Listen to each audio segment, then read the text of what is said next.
Hey guys. Tonight we step into a quiet hallway that smells faintly of disinfectant and old floor wax. The kind of place where footsteps echo a second longer than you expect and every door seems to close a little too softly behind you. You are here in the 1940s. In a psychiatric hospital that believes deeply in order, routine, and the promise of modern science.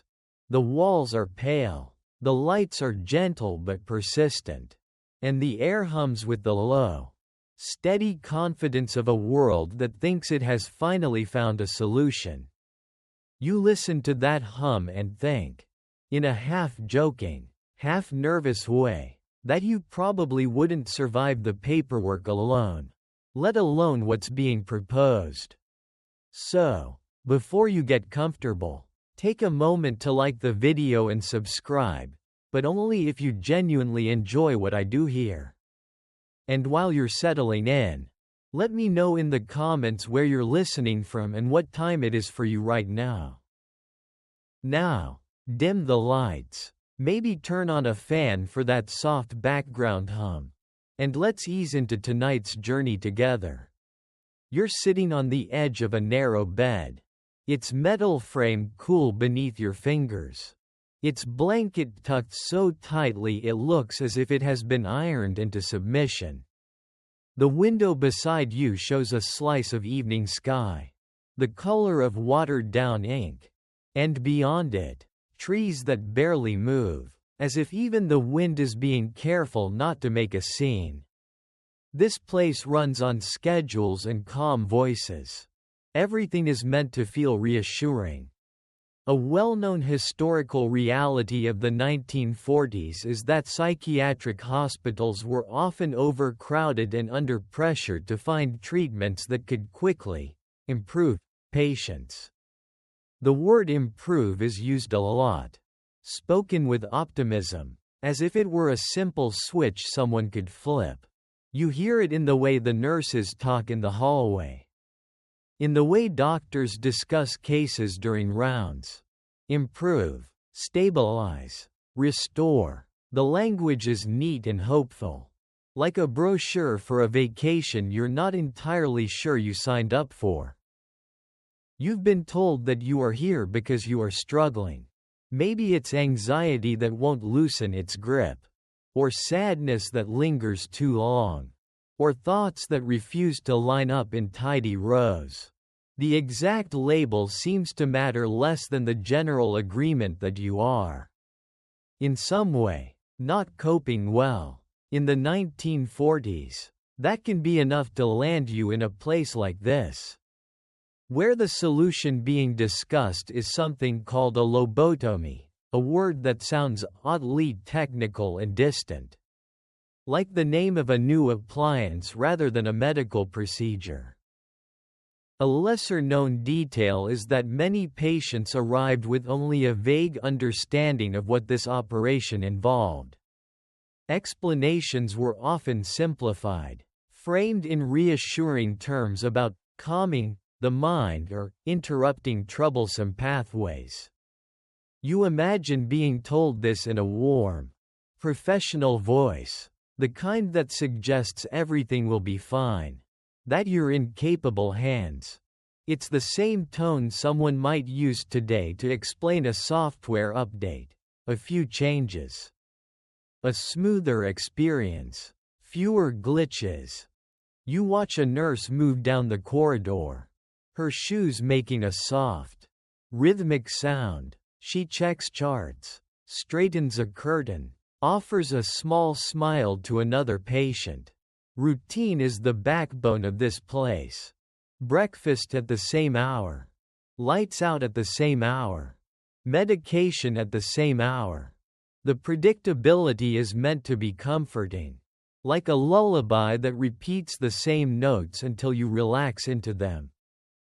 One widely known historical event is that by the early 1940s, lobotomy had gained popularity in several Western countries, particularly in the United States, as a treatment for severe mental illness. It was seen as a breakthrough, a way to help people who did not respond to other therapies. Newspapers spoke of it with cautious excitement, and some doctors became famous for performing it. To the public, it sounded like progress. To families desperate for relief, it sounded like hope. What's less often mentioned is how quickly this sense of hope could turn into expectation. And how expectation could become pressure. You feel a hint of that now. Even in this first evening, a doctor has spoken kindly to you, explaining that this procedure has helped many people become more manageable, more at ease, better able to return to daily life. The words are gentle, but they carry an unspoken assumption that change is necessary, and that you are the one who needs to change. You lie back and listen to the building's nighttime sounds. Pipes click softly. Somewhere, a radio murmurs a slow, sentimental tune. The atmosphere is almost cozy, like an old hotel that has decided to specialize in quiet. You find yourself thinking, with a small, ironic smile, that the place is trying very hard to be soothing, as if calm itself were a form of medication. Historians still debate how much patients truly understood about the long-term effects of lobotomy when they agreed to it, and how freely that agreement was given. Some accounts suggest genuine consent, informed and hopeful. Others point to confusion, family pressure, or the simple authority of doctors in an era when questioning them was uncommon. Lying here, staring at the ceiling's faint cracks, you feel how easy it would be to nod along to reassurance, to trust that the people in white coats know best. A nurse brings you a small cup of water and a pill, explaining that it will help you sleep. You swallow it, feeling the cool liquid slide down your throat. And you wonder, briefly, how many tiny, ordinary actions add up to something life-changing. One sip, one signature, one conversation in a quiet office. You think of how, in the 1940s, the idea of the brain was still wrapped in mystery. It was understood in broad strokes, like a map with large regions labeled but few streets drawn in. The notion that a surgical intervention could adjust mood or behavior seemed both daring and logical. Like tuning a radio to reduce static. If the signal is troubled, adjust the mechanism. Simple, in theory. A small, dry joke drifts through your mind. If only emotions came with a volume knob. Someone could just turn down the parts that hurt. The idea is comforting in its simplicity, even if you sense that reality is rarely that cooperative. As the medication begins to soften your thoughts, you notice the way your worries slow. Like traffic easing late at night. The ceiling blurs slightly, and the sounds of the hospital become more distant, as if wrapped in cotton. You are not afraid exactly, but you are alert, the way someone is when they know a big day is coming and sleep feels important but elusive.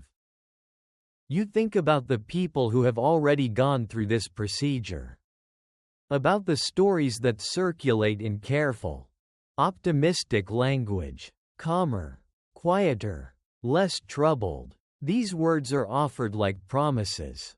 You try to imagine yourself described that way, and you're not sure whether the image feels reassuring or strangely empty. The bed creaks softly as you shift, and you pull the blanket up a little higher. The room is dim, but not dark. There is always a little light here, as if the hospital is reluctant to let anyone disappear completely into shadow. In this first night, nothing dramatic happens. No alarms, no urgent footsteps, just the slow, deliberate passing of time. And yet, beneath that calm, there is a sense of standing at the edge of something that cannot be undone. Like the pause before stepping onto a moving walkway. You haven't gone anywhere yet, but the direction is set. You close your eyes and let the steady sounds of the building lull you. Tomorrow will bring more explanations, more gentle voices, more confidence in the idea that a precise, modern solution is at hand. For now, you rest in the in-between, suspended between who you have been and who others hope you will become. Drifting into sleep with the soft, persistent thought that history is quietly, patiently moving closer. Morning arrives with the soft clink of a trolley and the gentle authority of footsteps that know exactly where they're going. The light through your window is pale and careful, as if it, too, has been instructed not to startle anyone. You sit up, the blanket sliding from your shoulders, and the world feels slightly muffled, as though the night left a thin layer of cotton between you and everything else. A doctor comes in, crisp coat, calm eyes, the sort of posture that suggests certainty is part of the uniform. He pulls a chair close to your bed so you can speak at the same level, which is meant to feel respectful and reassuring. His voice is warm, practiced, and steady, the kind that could probably convince a clock it's running on time. He begins to explain. A well-known historical reality of the 1940s is that lobotomy was often presented as a cutting-edge solution for severe mental distress, especially for patients who did not respond to talk therapy or medication. Doctors described it as a way to interrupt faulty emotional circuits and restore balance. You hear phrases like modern, scientific, proven. They land with the weight of progress, as if the future itself has taken a seat in the room. He tells you that many patients have become calmer, less overwhelmed, better able to function. He speaks of people who once couldn't sleep now resting easily, of agitation giving way to quiet. The words are chosen carefully, like stones placed across a stream so you can step from one idea to the next without getting your feet wet. A lesser-known detail is that success in this era was often defined very narrowly. Improvement could mean fewer outbursts, less visible distress, or simply being easier to manage in a hospital setting. It didn't always mean feeling happier or more fulfilled, just more settled, more predictable. You sense that, even if it isn't stated outright. The goal seems to be smoothness, like ironing out a wrinkle rather than changing the fabric. The doctor mentions famous cases, the way a teacher might reference top students. He doesn't drop names dramatically, but you can tell there are stories behind the confidence. Lobotomy has, in some circles, become a symbol of bold medical innovation. In the wider world, newspapers and radio programs speak of it with cautious admiration, calling it a breakthrough for conditions once thought untreatable. You listen, nodding slowly. The explanation is technical but simplified, the way someone might describe how a complicated machine works without opening it up. There is talk of the frontal lobes, of emotional regulation, of pathways that can become overactive. The solution, he suggests, is to gently interrupt those pathways so the mind can find a quieter rhythm. A small, wry thought drifts through you. It sounds a bit like rebooting a computer that keeps freezing. Turn it off, adjust something inside, turn it back on, and hope it runs more smoothly. The comparison makes you almost smile. Then you remember this is not, in fact, a software update. He reassures you that the procedure is routine, that it has been performed many times, that the risks are understood. The word routine is doing a lot of work here. It wraps the unknown in a blanket of familiarity. Routine sounds safe. Routine sounds like breakfast at the same hour every day. Like nurses who know exactly when to bring the pills.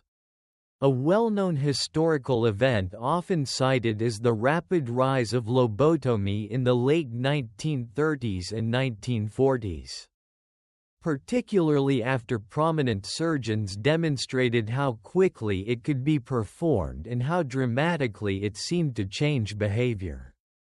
In some hospitals, it became one of the most common psychosurgical procedures. Speed and efficiency were praised as much as results. What's less commonly discussed is how that speed sometimes shaped the way the operation was talked about. When something can be done quickly, it can start to feel simpler than it truly is. A few minutes in the operating room, a few weeks of recovery, and, according to the hopeful narrative, life might be quieter, more manageable. The doctor leans back slightly, giving you space to ask questions. You search for the right ones. How will I feel? Will I be the same person? The answers come in calm, general terms. Most patients, he says, feel relief from overwhelming emotions. Families often notice a positive change. Adjustment takes time, but the overall outlook is good. There is a pause, and in it, you sense the subtle pressure of expectation. Not overt, not unkind, but present. This is being offered as the next logical step. Declining it would be like refusing a lifeboat because you're not sure you like the color. Historians still debate how much this optimistic framing influenced patients' decisions, and whether the authority of physicians in the 1940s left enough room for true doubt to be voiced. Some argue that people genuinely believed in the promise of the procedure. Others suggest that the combination of desperation, social trust in medicine, and limited alternatives made consent feel almost automatic. You notice the way the doctor's hands rest calmly on his knees. The way his posture never quite wavers. Confidence, it seems, is contagious. It's hard not to absorb some of it. To feel that perhaps this really is the sensible path forward. Another gentle joke flickers in your mind. If confidence were a medication, this room would be a pharmacy. You push the thought aside, but it leaves behind a faint smile. He explains the next steps in simple terms. More evaluations, some paperwork, a date, not too far away. Everything is laid out like a schedule for travel, with check-ins and departures. The future is being organized for you. And the neatness of it all is oddly comforting. You think of your family, of how they might be hearing similar explanations. Perhaps with even more hope woven into them. For loved ones watching someone struggle. The promise of a clear, decisive treatment can be like a light in fog. It's easy to walk toward it. A lesser-known historical point is that families were often heavily involved in these decisions, sometimes urging doctors to proceed when they themselves felt overwhelmed by caregiving. The procedure was framed not only as help for the patient, but as relief for the entire household. The language of burden and normal life hovered quietly in the background. The doctor stands, giving you a reassuring nod. He says you can take your time, that questions are welcome, that the staff is here to support you. The words are kind. They also mark the end of the conversation, like a chapter closing. As he leaves, The room feels a little larger, a little quieter. The sunlight has shifted, catching the edge of the metal bed frame and making it glow faintly. You sit there, hands folded, replaying the phrases in your mind: modern, effective, routine, promising. You try to imagine yourself on the other side of this promised change. Calmer, quieter, perhaps less weighed down by whatever brought you here. The image is appealing, like the idea of a calm lake after a storm. And yet, you can't quite picture what becomes of the waves. The hospital sounds continue around you, distant voices. A door closing, the soft roll of that trolley again. Life moves on in its orderly way. You are still in the same room, the same body, the same moment, but something has shifted, almost imperceptibly. The pitch has been made. The future has been described in confident, soothing tones. And now, whether you realize it fully or not, you are beginning to stand in the space between reassurance and uncertainty. Listening to the echo of a promise that sounds very much like hope. And wondering, quietly, what it will cost. The papers arrive in a neat stack, edges aligned with the same care the nurses give to folded sheets and tucked corners. They are placed on the small bedside table, along with a pen that feels a little heavier than you expect when you pick it up. The ink is dark, the lines crisp. Everything about these documents suggests order, clarity, and official certainty. A well-known historical reality of the 1940s is that medical consent often looked very different from what it does today. Forms were brief, language was formal, and the assumption was that the physician's recommendation carried the weight of authority. Patients and families were expected to trust that authority, to see it as an extension of progress itself. You can almost feel that expectation in the way the nurse waits politely. Not rushing you, but clearly assuming the next step. She explains that these are the consent forms for the procedure, that they outline the nature of the operation and the general risks. Her voice is calm, professional, and gentle, as if she were describing a routine vaccination rather than something that involves the most complex organ in your body. You skim the text. Words like surgical intervention, therapeutic intent, possible complications appear, but they are surrounded by reassuring phrases about benefit and necessity. A lesser-known detail is that many of these forms were written in highly technical language, difficult for non-specialists to fully interpret. Even educated patients could struggle to grasp what, in practical terms, the procedure would mean. The documents fulfilled a legal requirement, but they did not always provide true understanding. Historians still debate how often consent was more symbolic than informed, a formality that masked uncertainty with official vocabulary. You look at the lines where your signature is meant to go. The blank space feels larger than it should, as if it's waiting to swallow something more than just your name. You think of the doctor's calm explanation, of the stories of improvement, of the quiet pressure that comes with being told this is the sensible path. Refusing would mean questioning expertise, prolonging your stay, perhaps disappointing those who hope for a change. A family member sits nearby, hands folded, eyes searching your face. Their expression holds a mix of worry and hope, the kind that says they want you to be better. Whatever better means in this context. In the 1940s, families were often deeply involved in such decisions, sometimes encouraged by doctors to support or even urge the procedure.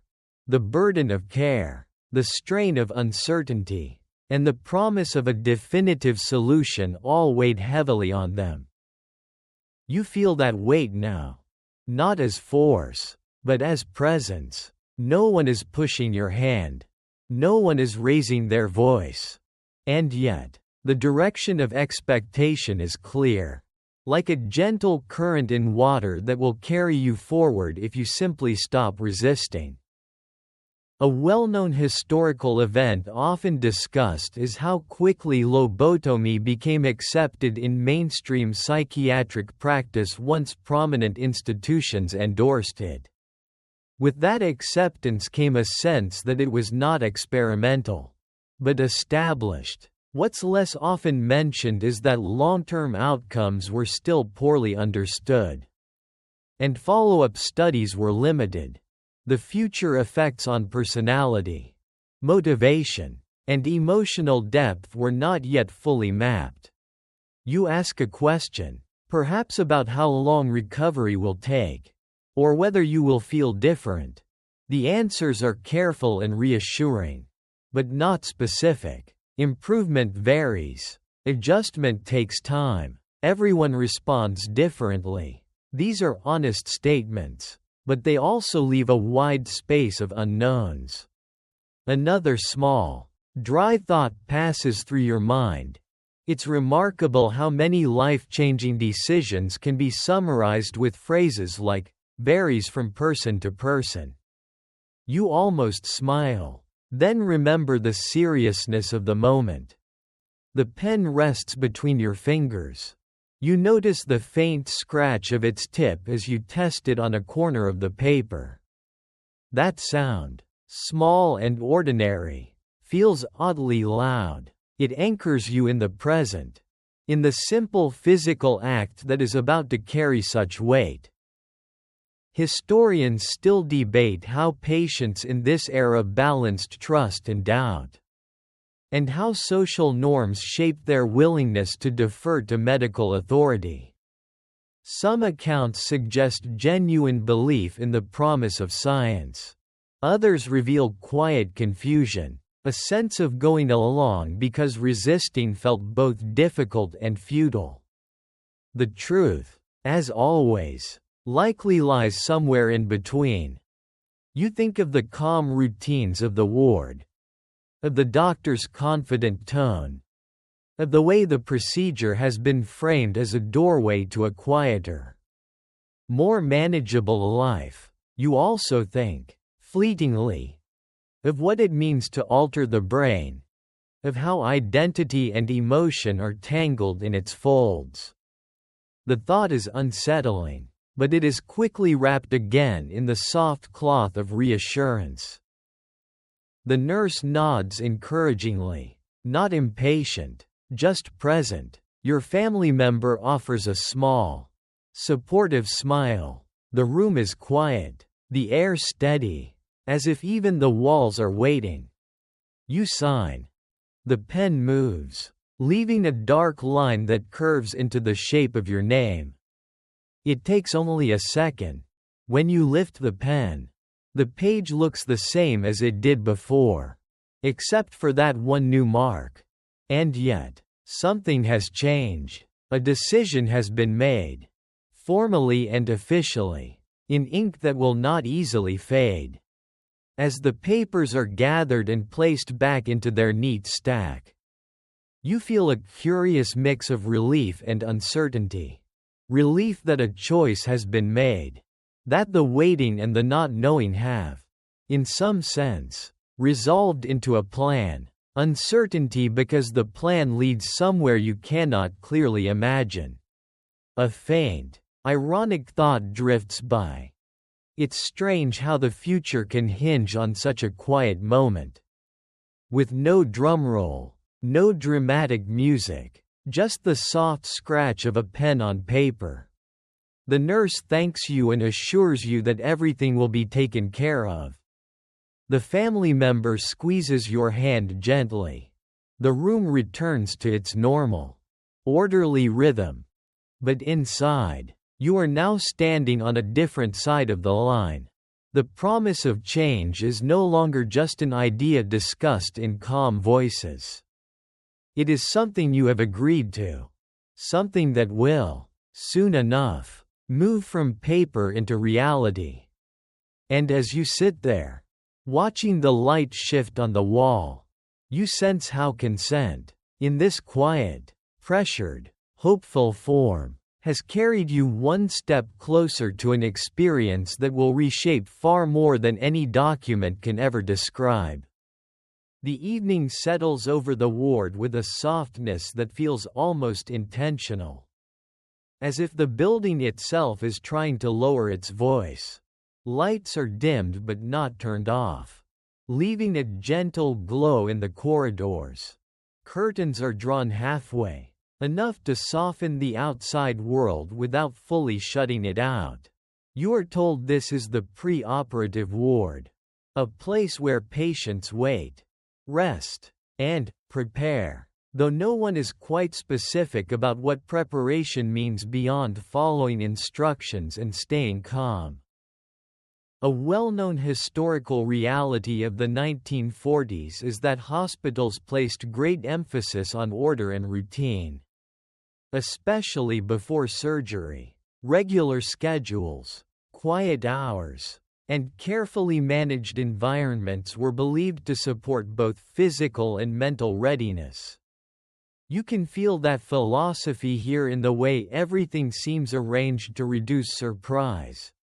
The same footsteps passing at predictable intervals. The same low voices. The same faint smell of antiseptic that never quite leaves the air. You lie back on the pillow, its fabric cool against your cheek, and listen. Somewhere down the hall, someone coughs. A radio murmurs a slow song from another room, its melody drifting in and out like a half-remembered dream. The sound of a trolley's wheels fades, then returns. Then fades again. The night is not silent, it is simply careful. As if every noise has learned to behave. Across the room, another patient sits on his bed, staring at the floor. He looks older than you. His hair neatly combed, his hands folded in his lap as though he's waiting for a train that may or may not arrive on time. He glances up once. Offers a small nod, then looks away again. No one speaks. Conversation feels unnecessary, maybe even risky, like shaking a glass that has been set down very gently. A lesser-known detail from historical accounts is that patients awaiting lobotomy were often housed together. Sometimes with little separation between those about to undergo surgery and those recovering from it. This meant that the pre-op ward could be a quiet mix of anticipation and aftermath, of people waiting and people adjusting, all sharing the same softly lit space. It created an atmosphere that was neither entirely hopeful nor entirely grim, but suspended somewhere in between. You notice a woman being guided slowly down the hall by a nurse. Her movements are careful, almost exaggerated, as if she is learning to walk in a slightly different way. The nurse speaks to her in a calm, encouraging tone, praising each small step. The woman nods, expression neutral, eyes unfocused but peaceful. You wonder if she is here because she has already had the procedure, or because she will have it tomorrow. Like you, the distinction feels important, yet impossible to determine from a distance. Your mind, always eager to fill silence, starts to assemble quiet questions. Will you move like that afterward? Will your thoughts feel lighter? Or simply farther away? The doctor spoke of calm, of relief, of fewer storms in the mind. He did not speak much about what replaces the storm, only that the sky becomes clearer. A small, gentle joke floats through your thoughts. Perhaps this is what it's like to wait for a very serious haircut. The kind that promises a fresh start but also makes you wonder if you'll recognize yourself in the mirror. The comparison is absurd and comforting at the same time. You let it pass, like a leaf drifting across still water. A well-known historical event often associated with this era is the rapid expansion of psychiatric institutions during and after World War II. When many hospitals were filled beyond capacity, treatments that promised efficiency and visible results were especially valued. Lobotomy, with its reputation for quickly reducing agitation and distress, fit neatly into this environment of urgency and hope for solutions. What's less commonly mentioned is how the pace of institutional life could make individual experience feel strangely small. You are one bed among many, one chart among stacks, one name on a list that will be read aloud in the morning. The system is designed to be orderly, but that order can also make the personal feel abstract, like a file moving from one cabinet to another. A nurse comes in quietly to check your pulse and blood pressure. Her hands are warm, her movements practiced. She asks how you're feeling. You search for the right word. Fine, you say, because it seems to cover a lot of ground without asking for too much explanation. She smiles, notes something on your chart, and tells you to try to rest. Her voice is gentle, but it carries the authority of routine. Rest now, because tomorrow will be busy. You close your eyes for a moment, then open them again, watching the soft shadow of the curtain move slightly with a draft. Time stretches in a curious way. Each minute feels both slow and fragile, as if it might break if you look at it too closely. Historians still debate how the atmosphere of such wards influenced patients' emotional states before surgery. Some suggest that the calm, controlled environment helped reduce anxiety and encouraged trust. Others argue that it may have subtly discouraged questions and doubts, wrapping uncertainty in a blanket of quiet professionalism that made everything feel inevitable. You think about inevitability now. The forms are signed, the explanations have been given, the plan is in motion. And yet, you are still here, in this narrow bed, in this softly lit room, with nothing required of you except to wait. Waiting, it turns out, is its own kind of effort. From somewhere nearby, you hear a low, rhythmic sound. Perhaps someone breathing deeply. Perhaps the distant hum of machinery. It blends with the hospital's constant background noise, creating a kind of lullaby made of pipes, footsteps, and faraway voices. The effect is strangely soothing, like white noise designed to smooth out the edges of thought.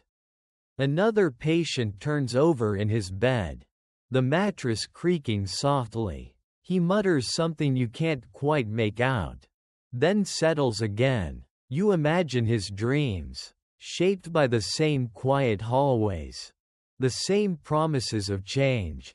In this ward, everyone is connected by a shared pause, a collective inhale before something that cannot yet be fully imagined. A lesser-known historical observation from nurses' memoirs is that the night before major procedures was often the calmest time on the ward. Not because there was no fear, but because fear, once it has nowhere to go, sometimes becomes very still. People spoke less, movements slowed, the air felt heavy with unasked questions. You feel that stillness now, like a soft weight resting on your chest. It is not unpleasant, just profound, the way silence can be in a large room. You let your breathing match the slow rhythm of the place, in, out, in, out. The body, at least, knows how to do this much without instruction. A faint, wry thought surfaces. For a building so full of people, it is remarkably good at being quiet. Perhaps that is part of its design, to make silence feel safe, even when what comes after may not be simple. You turn your head slightly and catch your reflection in the dark window. The glass shows a softened version of your face, edges blurred by low light. You study it for a moment, as if trying to memorize it, though you're not entirely sure why. The reflection looks back calmly, unaware of the questions you're forming. Outside, a car passes, its headlights briefly tracing a line across the wall. Life continues beyond these walls, moving at its own pace, unconcerned with the schedules of surgery and recovery. The thought is oddly comforting. The world is larger than this room, larger than this decision. As the night deepens, the ward grows quieter still. The radio is turned off. Footsteps become less frequent. The lights dim another fraction. You are invited, gently but firmly, into rest. You settle back, letting the pillow cradle your head, letting the blanket's weight remind you that you are here. Supported, contained. The waiting continues, but it no longer feels active. It becomes a kind of floating, a suspension between what has been decided and what has yet to happen. And in that suspended moment, surrounded by the soft order of the pre-op ward, you drift with your thoughts, feeling both the closeness of the coming day and the strange distance of everything that lies beyond it. As if time itself has slowed to give you one last, quiet stretch of breathing space before the future gently, irrevocably, begins to move.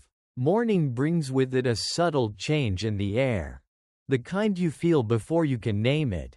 The ward is a little more active, a little more purposeful. Carts roll more frequently. Voices carry quiet instructions. The day, it seems, has a task, and everyone knows what it is. You're guided down a short corridor to a small preparation room. It's clean, bright, and almost disappointingly ordinary. On a metal tray nearby rest a few instruments. Arranged with careful symmetry, they look simple, almost humble. Smooth handles, slender shafts, nothing that would draw attention in a hardware store, let alone a place where life-altering work is done. A well-known historical fact is that many lobotomies in the 1940s were performed using surprisingly basic tools. The most famous method, popularized in the United States, relied on an instrument that resembled an ice pick, designed to access the frontal lobes through thin bone. It was valued not for elegance, but for efficiency. The idea was that a direct, uncomplicated approach could bring quick results. What's less often mentioned is how this simplicity was part of the procedure's appeal. In an era when operating rooms were crowded and resources stretched, a technique that required minimal equipment and could be completed quickly seemed almost ideal. The tools were easy to sterilize, easy to transport, and easy to use. In the language of the time, this was progress, practical, streamlined, modern. You look at the tray and try to reconcile its plainness with the importance being placed on what will soon happen. There's a strange contrast between the soft lighting, the calm voices, and the quiet power these instruments represent. They don't look dramatic. They don't look dangerous. They look, if anything, reassuringly ordinary.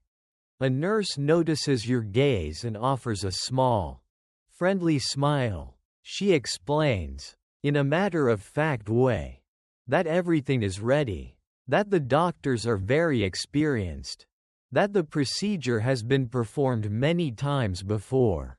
Her tone suggests routine, the way someone might talk about a familiar recipe or a well-practiced dance. A lesser-known detail from historical records is that some surgeons prided themselves on how quickly and smoothly they could perform the operation, sometimes completing it in minutes.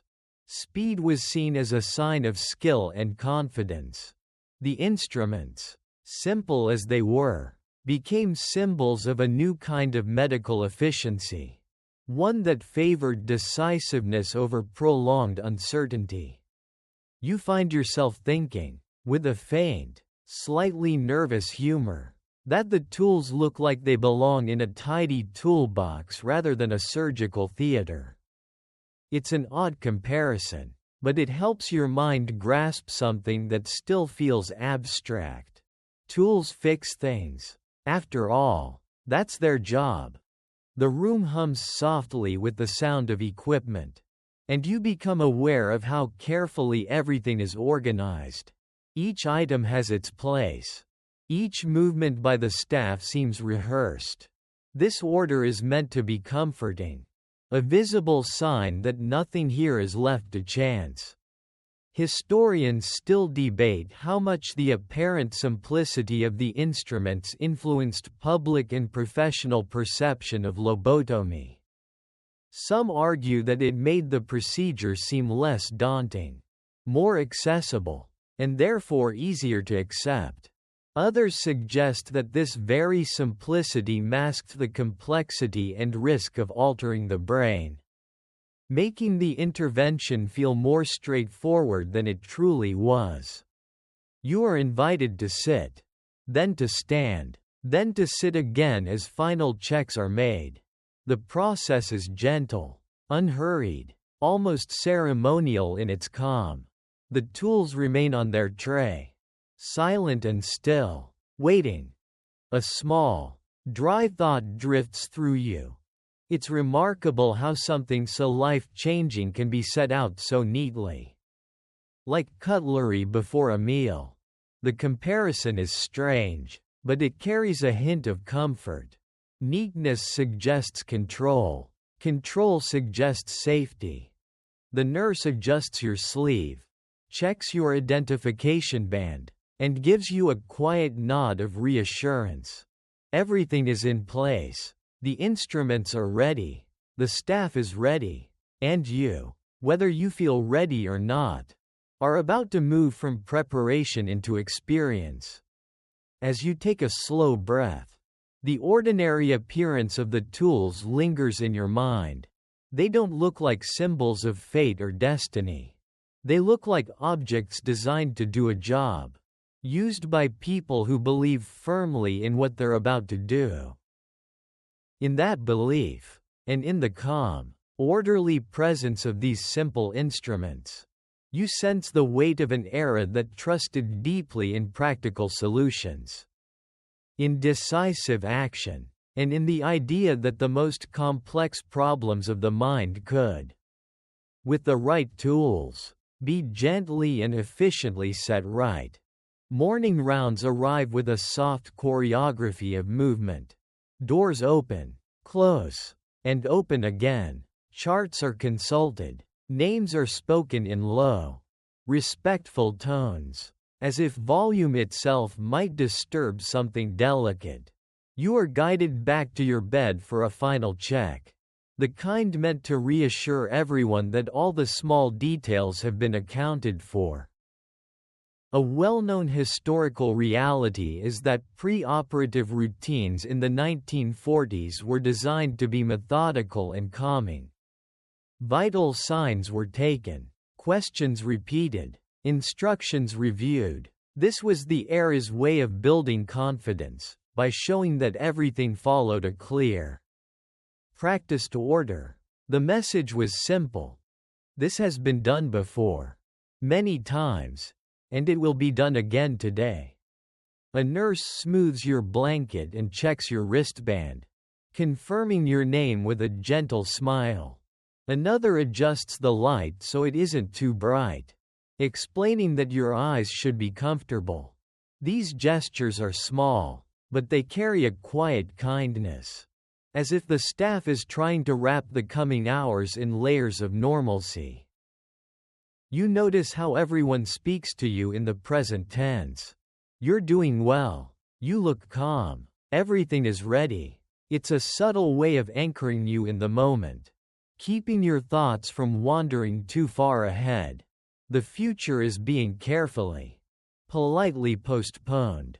A lesser-known detail from hospital routines of the time is that nurses were often trained to project steady reassurance. Even when outcomes were uncertain, their role was not only to prepare the body, but to create an atmosphere of trust. Historians still debate how much this emotional steadiness helped patients feel safe, and how much it may have quietly discouraged them from voicing lingering doubts. You are asked if you slept, if you feel comfortable, if you have any last questions. The questions are sincere, but the rhythm of the morning suggests that the day has a schedule, and it intends to keep it. You answer simply, because simplicity feels appropriate here. Complex thoughts can wait. A tray with a small cup of water is set within reach. You're told it's the last you'll have for a while. The nurse explains this in a tone so casual it almost sounds like she's talking about a pause before lunch. You take a sip, feeling the coolness, and think how ordinary the sensation is, how firmly it belongs to everyday life. A faint, slightly nervous humor flickers in your mind. It's strange how a day that might redefine everything begins with such polite, routine questions, like a hotel check-in where the stakes are, admittedly, a bit higher. The doctor appears again, offering a brief, confident greeting. He reviews the plan, not in technical detail, but in reassuring outline. Everything is set. The team is ready. You are in good hands. His voice carries the same calm certainty as before, and you find yourself leaning into it, the way one leans into a familiar rhythm. A well-known historical practice was to minimize lengthy discussions just before surgery, on the assumption that too much information could increase anxiety. What's less often mentioned is how this also meant that last-minute doubts sometimes had nowhere to go. The day moved forward, supported by routine and confidence, leaving little space for second thoughts to fully form. You feel the bed shifts slightly as it's prepared for transport, though the movement is gentle, almost apologetic. The corridor outside hums with quiet purpose. Somewhere, a clock marks the passing minutes, each one steady and unremarkable, even as they carry you closer to something that will change the shape of your inner world. Another soft, wry thought drifts by. Time, it seems, is very polite today. It doesn't rush. It doesn't linger. It just keeps walking, as if it trusts that everything is unfolding exactly as planned. The nurse gives your hand a brief, reassuring squeeze. "We'll take good care of you," she says, and you believe her, not because you have proof, but because the entire morning has been arranged to make belief feel natural. As the preparations continue, you find yourself focusing on small, grounding details, the smoothness of the sheet, the faint scent of soap, the way light falls in a narrow band across the floor. These ordinary things feel unexpectedly precious, like familiar landmarks you might want to remember. Historians still debate how much patients sensed the significance of this moment, and how much they were carried along by the gentle momentum of institutional routine. From the inside, it feels like a blend of both, an awareness that something important is near, wrapped carefully in the calm, practiced motions of people who did this every day. The rounds move on, the room settles again, and in the quiet that follows, you wait, supported by soft voices and steady hands, balanced between reassurance and the unknown, as the last pieces of the morning's careful order fall into place. The operating theater is brighter than the ward, but not harsh. The light is clean and steady, the kind that removes shadows rather than creating them. It's a room designed for clarity, for seeing exactly what needs to be seen. Metal surfaces reflect softly. White cloths are arranged with the same careful order you've noticed everywhere else. A well-known historical reality is that by the 1940s, surgical theaters were already highly standardized spaces. Sterility, lighting, and workflow were all carefully controlled to reduce risk and increase efficiency. For procedures like lobotomy, this meant an environment that looked calm, professional, and reassuring, even when what was being done inside it was still, in many ways, experimental. You're guided onto the table, the movement smooth and unhurried. The surface is firm beneath you, covered with a clean sheet that smells faintly of disinfectant. A nurse adjusts a pillow under your head so your neck rests comfortably. Her hands are steady, practiced, and warm, the kind that seem to know exactly where to be without thinking too hard about it. A doctor stands nearby, reviewing notes, confirming details in a low voice. Names, dates, a final check of what will happen and in what order. The words are technical, but the tone is routine, as if this were any other procedure on a busy day. The ordinariness of it all is strangely calming.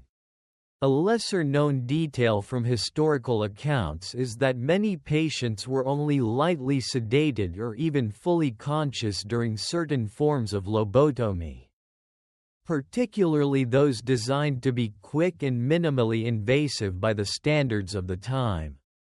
The goal was to reduce distress and movement, but not always to induce full unconsciousness. This approach was considered practical and efficient, though it could feel unsettling for those on the table. You become aware of the soft rustle of fabric, the faint clink of instruments being arranged just out of your direct line of sight. The sounds are quiet, controlled, like a well-rehearsed performance where every cue is known in advance. A small, oddly out-of-place thought drifts through your mind. It's remarkable how polite the room feels. No raised voices, no urgency, just calm coordination, as if everyone is participating in a very serious, very quiet dance. The doctor speaks to you, explaining that you may feel pressure, that you should try to stay still, that the team will let you know what's happening. His voice is close enough to be personal, but steady enough to be professional. It carries the same confidence you've heard since the first explanation. The confidence of someone who believes deeply in the method and its purpose.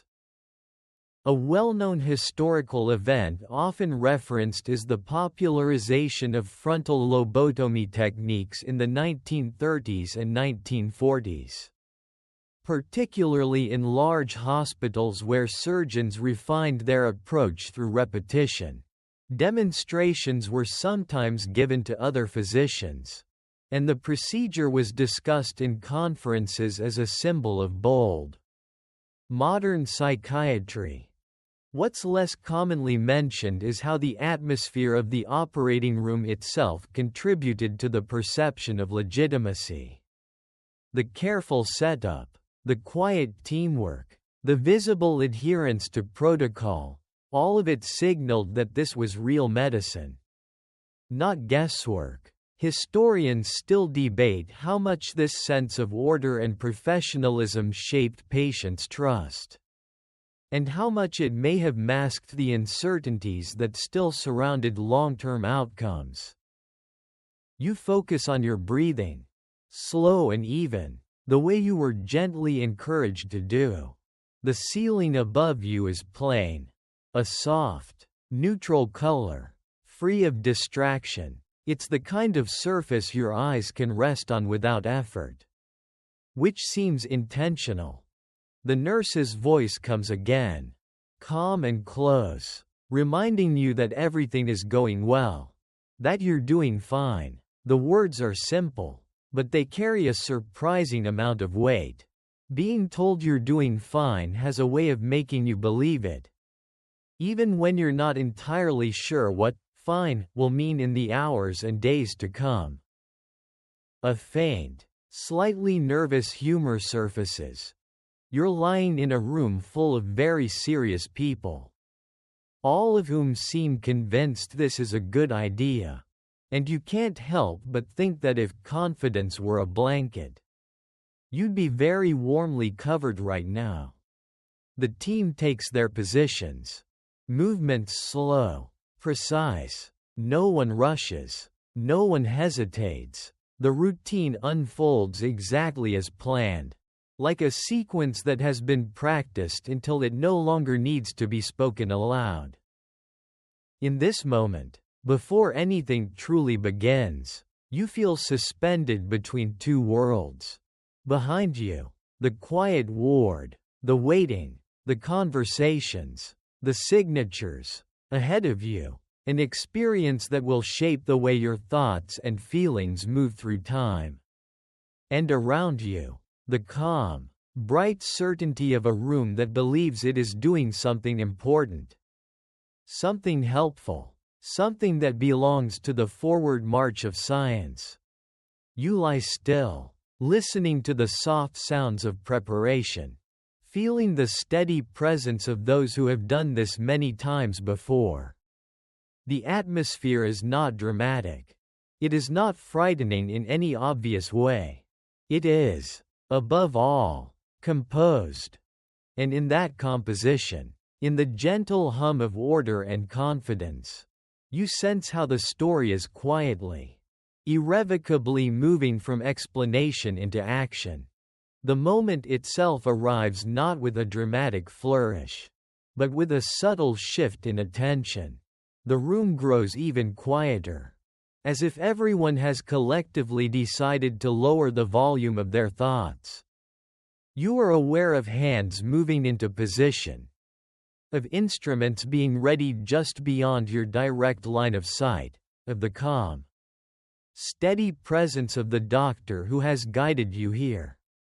A well-known historical reality is that the most common form of lobotomy in the 1940s was the frontal lobotomy, aimed at interrupting connections in the frontal lobes, areas believed to be responsible for emotional regulation, impulse control, and complex thought. The prevailing theory was that by altering these connections, overwhelming anxiety, agitation, or despair could be reduced, allowing the mind to settle into a quieter, more manageable state. What's less often mentioned is how standardized the procedure had become in many hospitals.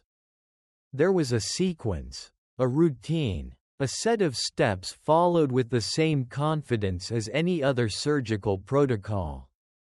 The goal was not exploration, but repetition, doing the same thing in the same way, trusting that consistency itself was a form of safety. You hear the doctor describe what will happen in simple, steady terms, as if narrating a process rather than an event. There is talk of positioning, of gentle pressure, of staying still. The language avoids anything that might sound alarming. It is practical, almost soothing, like instructions given before a medical scan or a dental procedure. Your focus narrows to the rhythm of your breathing.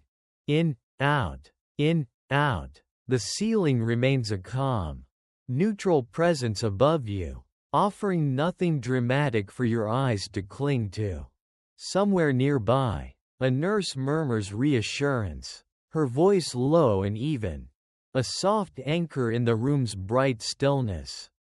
A lesser-known detail from historical accounts is that many surgeons performing lobotomies believed deeply in the idea that emotional suffering could be released by disrupting certain neural pathways. Much like relieving pressure in a sealed system, the brain was not yet fully understood, but it was often compared to an electrical network, where misfiring circuits could, in theory, be corrected by carefully placed interruptions. It was a mechanical metaphor applied to something profoundly human. You feel the gentle guidance of hands, the careful adjustments meant to keep you comfortable and still. There is no sense of rush. Everything unfolds at a measured pace, as if time itself has agreed to cooperate. A small, oddly comforting thought drifts through your mind. This feels less like a dramatic turning point and more like being carefully prepared for a long, quiet journey, the kind where the destination is promised to be calmer than the road that led you here. The doctor's voice remains close, explaining that you may notice pressure, that this is expected, that you are doing well. The phrase, "you're doing well," has become a kind of refrain. A gentle reinforcement that you are meeting expectations simply by remaining calm and present.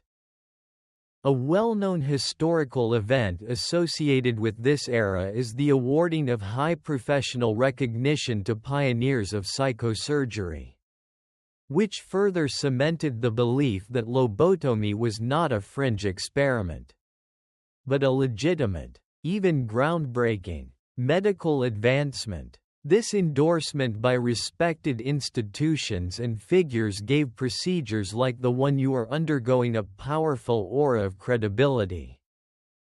What's less commonly discussed is how that credibility influenced the atmosphere in rooms like this.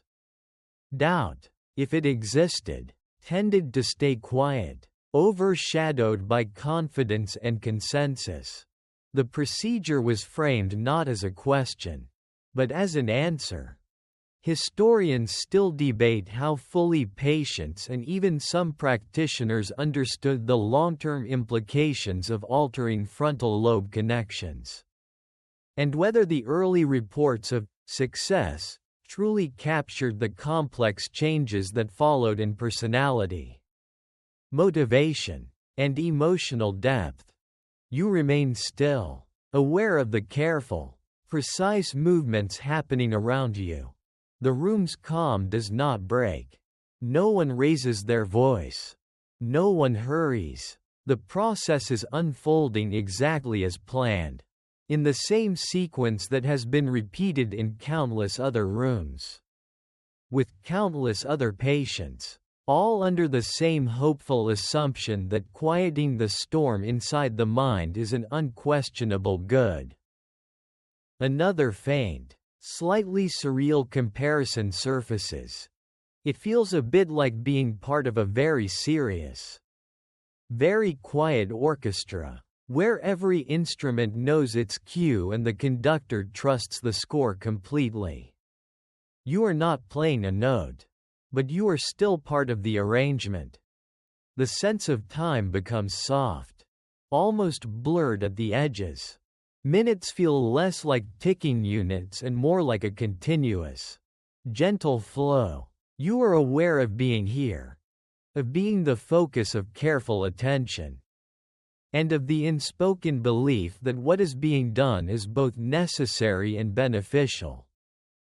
In this moment, the theory of the age, the idea that complex emotional suffering can be eased through precise physical intervention, moves from discussion into practice. The calm confidence of the staff, the orderly environment, and the steady reassurance all combine to create an atmosphere in which the extraordinary feels somehow ordinary. And as you continue to breathe slowly, surrounded by quiet voices and practiced hands, you sense how the hopes of an era, the trust in modern medicine, and the desire for simple solutions to complicated pain have all converged here. In this bright, composed room, at this single, carefully managed point in time, you notice a small deviation from what you were told to expect.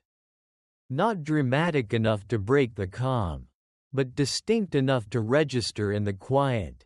The doctor pauses, exchanges a brief, low-voiced comment with a colleague, and adjusts his approach with the kind of confidence that suggests this is not uncertainty, but choice.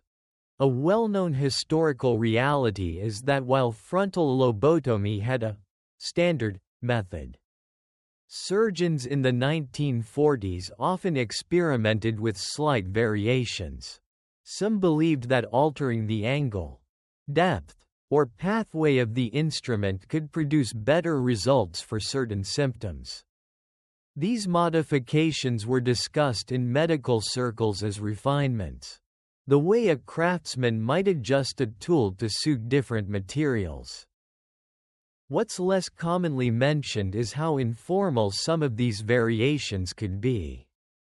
Without today's rigorous clinical trials, much of the knowledge was built from experience, observation, and comparison. One doctor's preferred technique might differ subtly from another's, shaped by training, personal belief, or a handful of cases that seemed especially successful.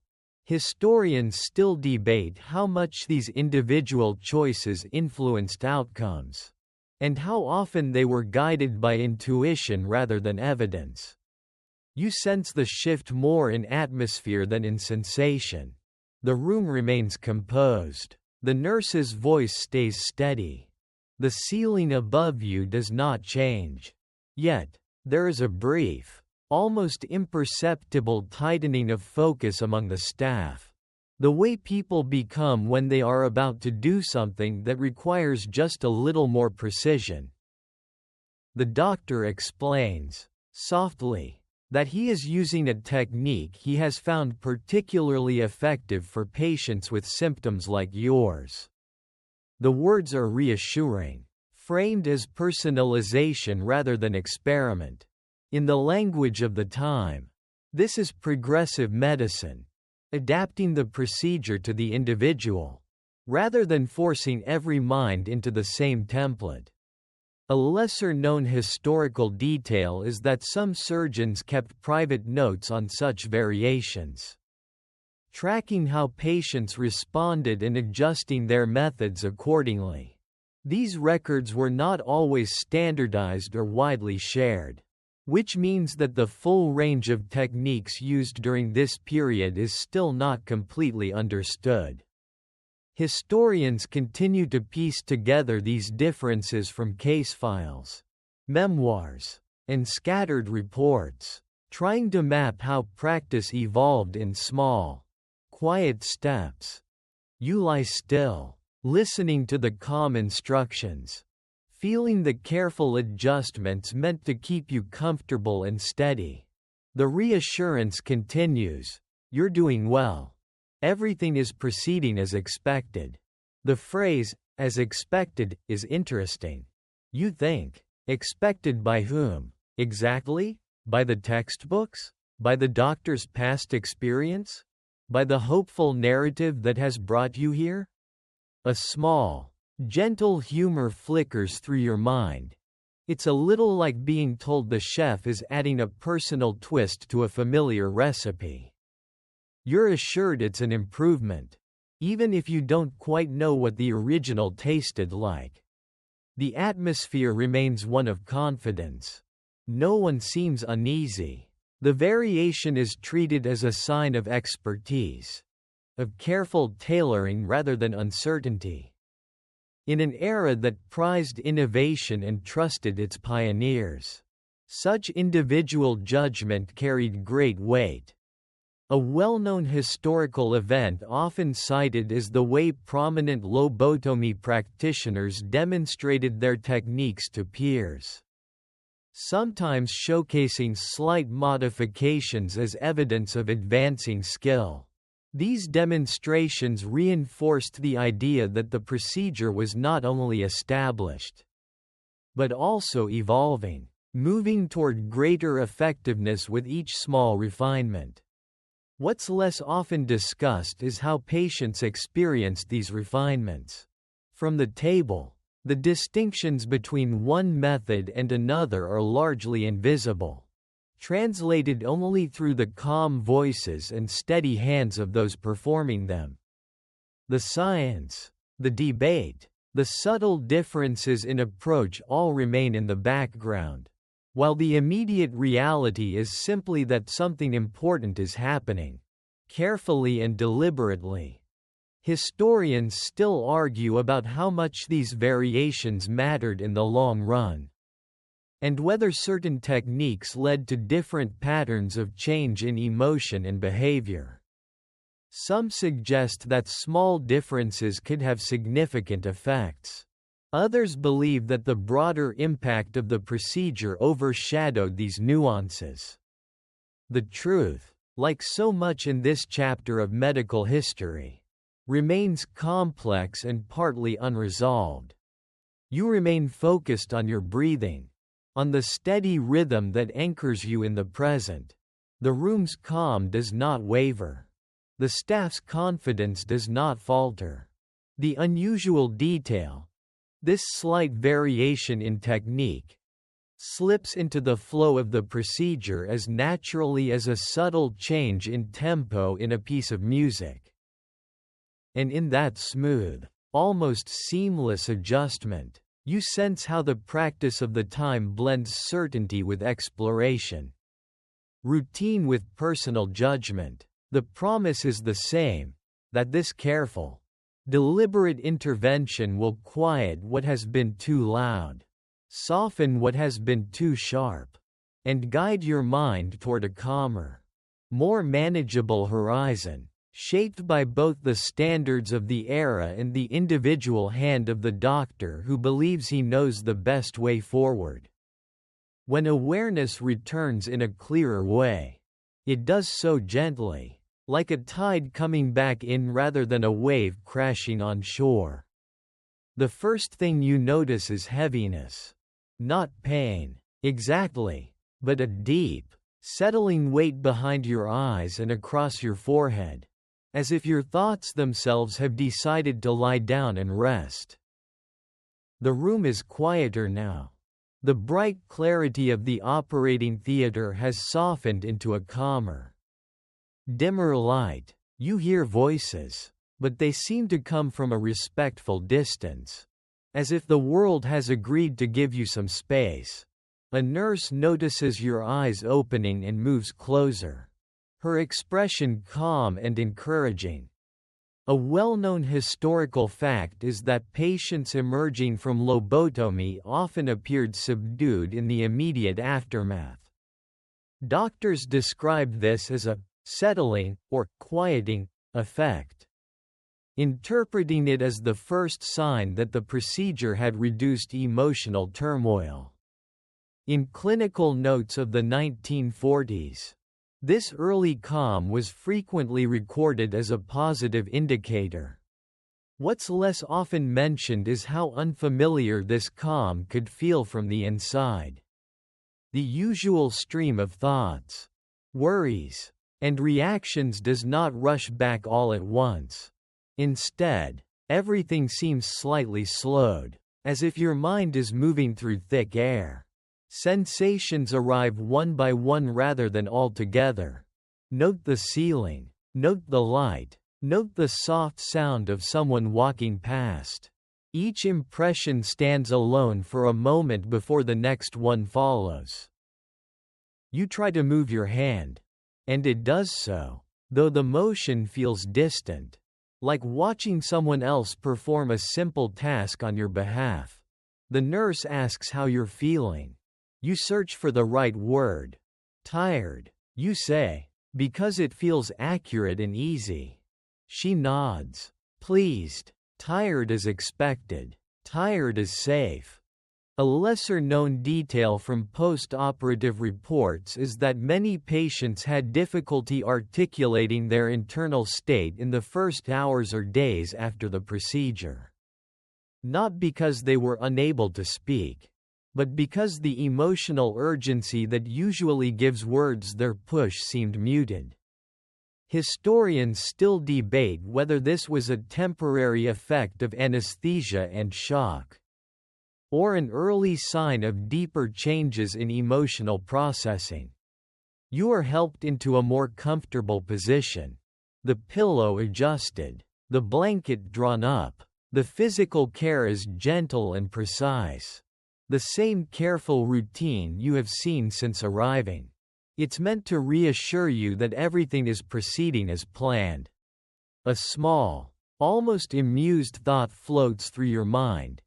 Your body is being treated like a very important package that has just been delivered and is now being carefully unpacked. Handle with care. Fragile. This side up. The nurse tells you that the procedure is over. That everything went smoothly. That you can rest. The words, "went smoothly," land with a soft certainty. They sound like the closing line of a well-executed performance. You don't question them, you simply let them be true.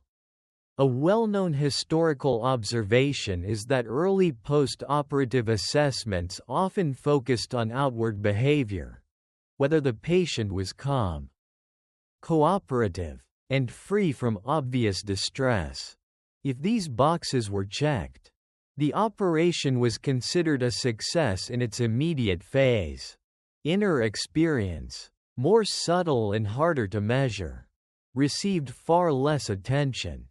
What's less commonly discussed is how this focus on outward calm could mask inner strangeness. You feel peaceful, yes, but also slightly disconnected, as if the volume of your inner world has been turned down without anyone asking whether you wanted the knob moved at all. It's not unpleasant, it's just different. Historians still debate how quickly the deeper changes associated with lobotomy truly set in. Some argue that the first hours were dominated by the effects of medication and fatigue, with more lasting alterations emerging later. Others suggest that the initial quiet itself was part of the broader shift in how emotion and motivation were processed. From where you are now, the distinction is impossible to make. All you know is that the world feels softer, slower, less insistent. The room settles into a low, steady rhythm, distant footsteps, a murmur of voices, the faint hum of a building that never fully sleeps. You are told to rest, and resting feels not just permitted, but inevitable. As if your mind has already begun to drift toward a quieter shore. As your eyes close again, the heaviness behind them becomes comforting rather than strange. Thoughts loosen their grip and float, unhurried, through a space that feels wider and less crowded than before. The urgency that once pushed them forward seems to have stepped back, leaving behind a gentle stillness. In this immediate aftermath, the change is not dramatic. There is no sudden revelation, no clear sense of gain or loss. There is simply calm, a calm that settles over you like a blanket, warm and slightly heavy, inviting you to sink into it and sleep. The ward receives you back with the same quiet efficiency it showed before. But now every movement seems even softer, as if the world has learned to tiptoe around you. Curtains are drawn to let in just enough light.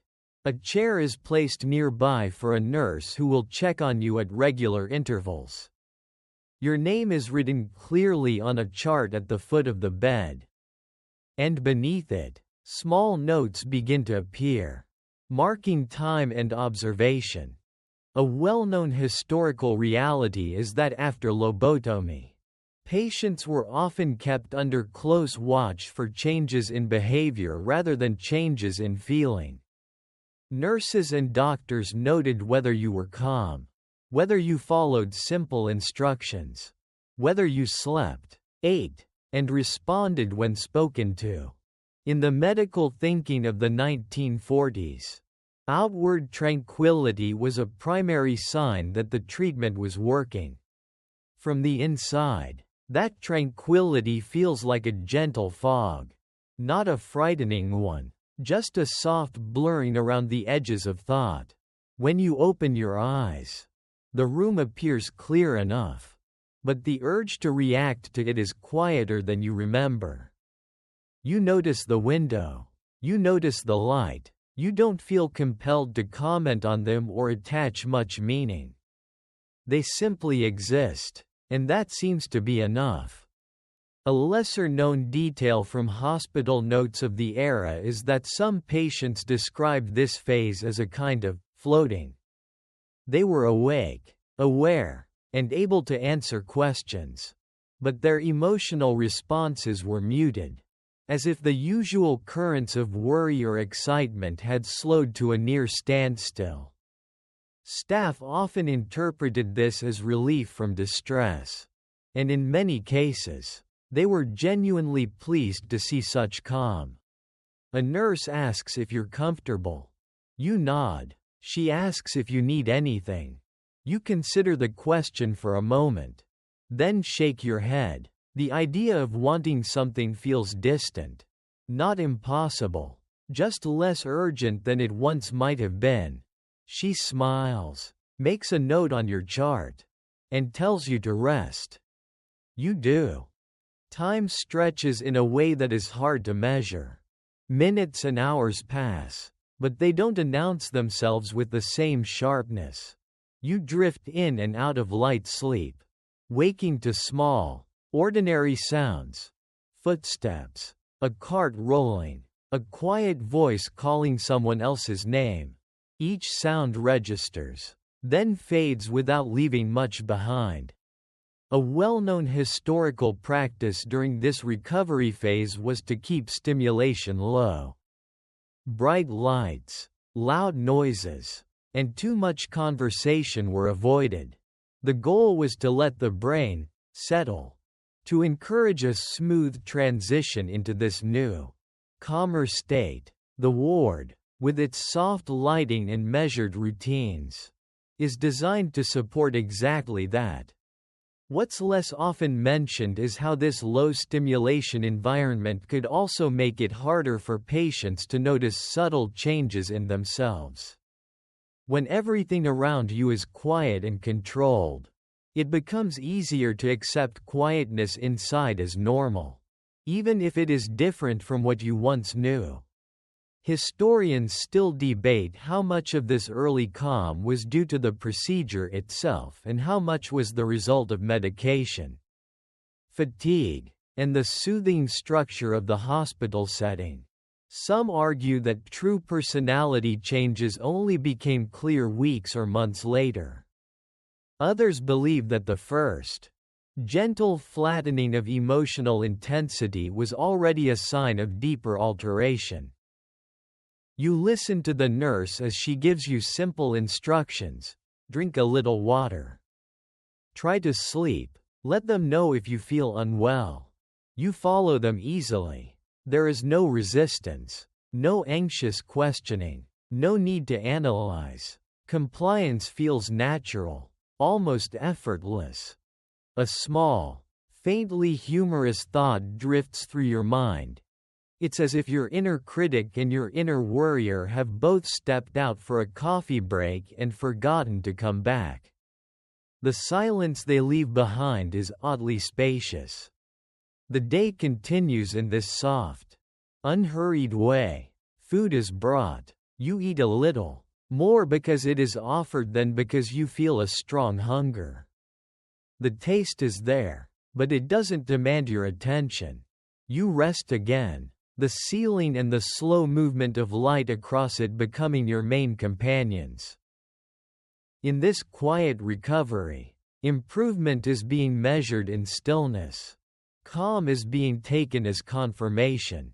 And you, lying in the gentle rhythm of the ward, begin to sense that something fundamental has shifted, not in a dramatic way.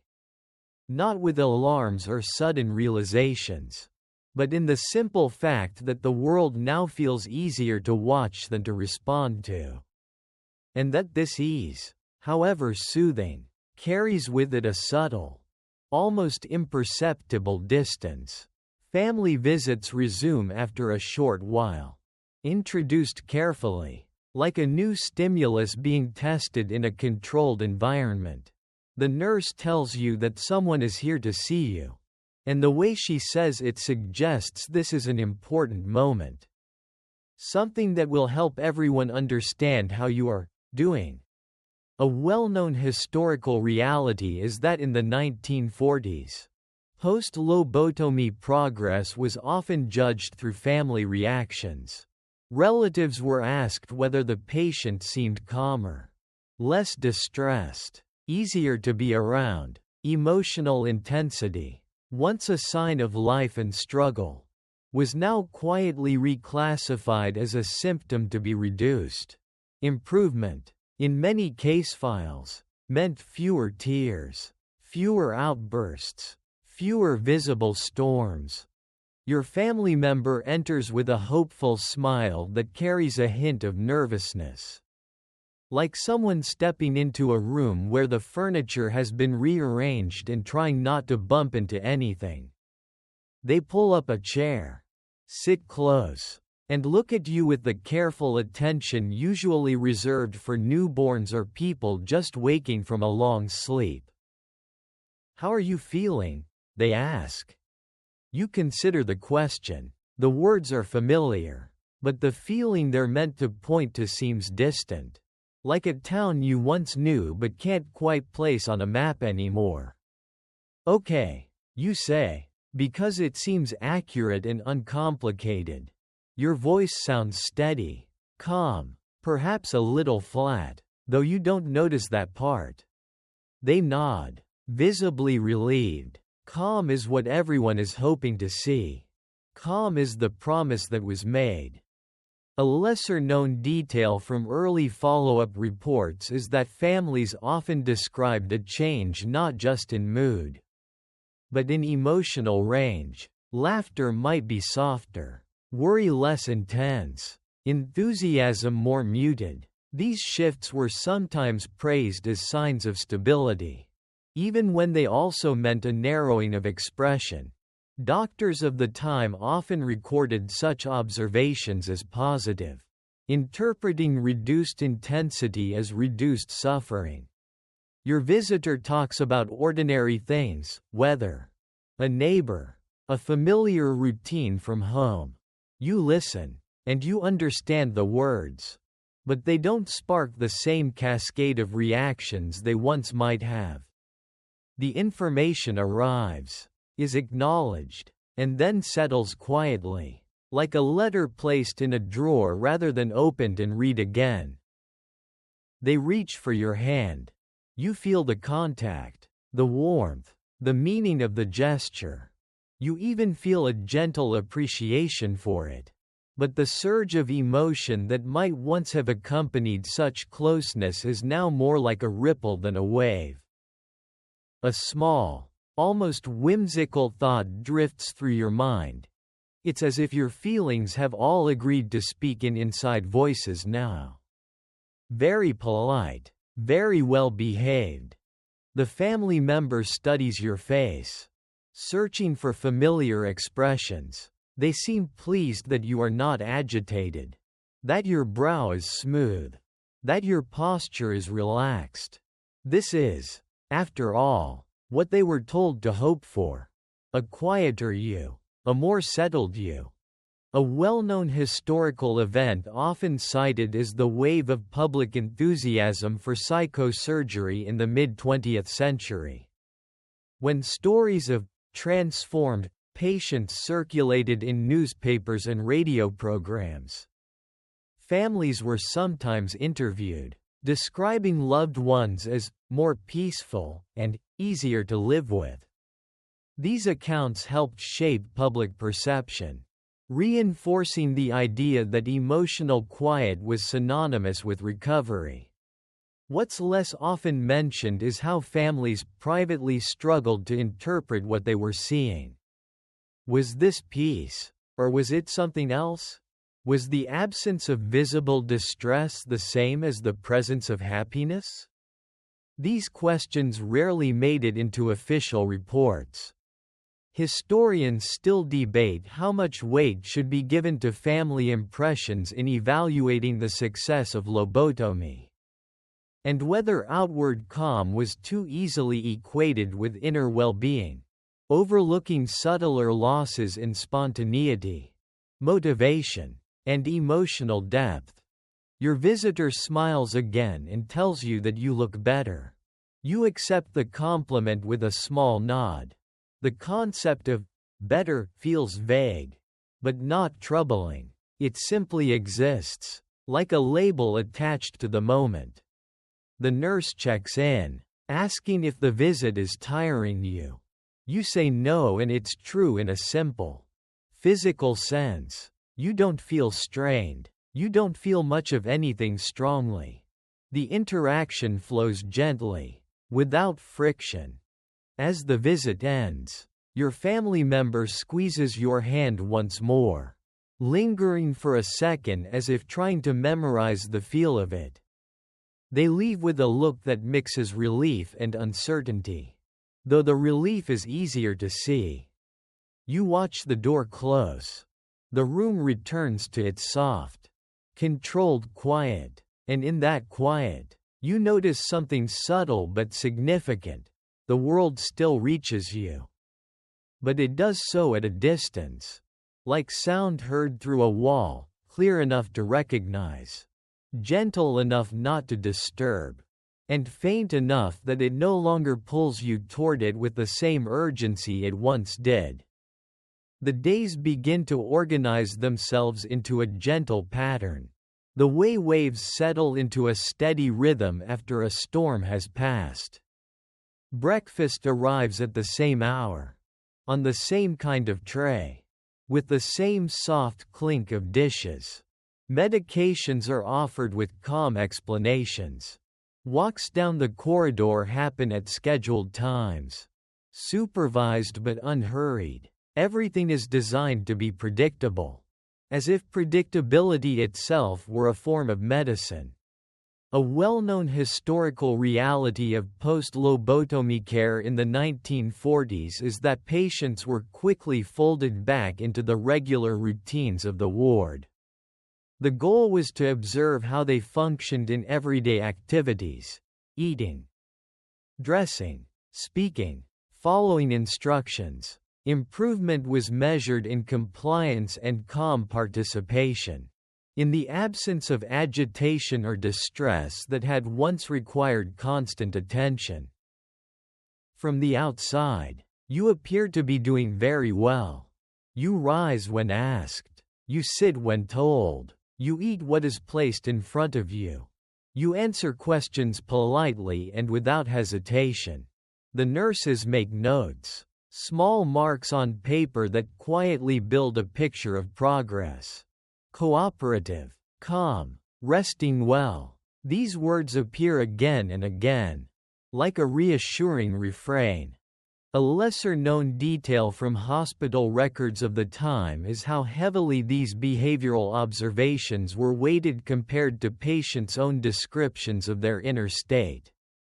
Emotional flatness, lack of initiative, or reduced curiosity were often interpreted as signs of stability rather than potential concerns.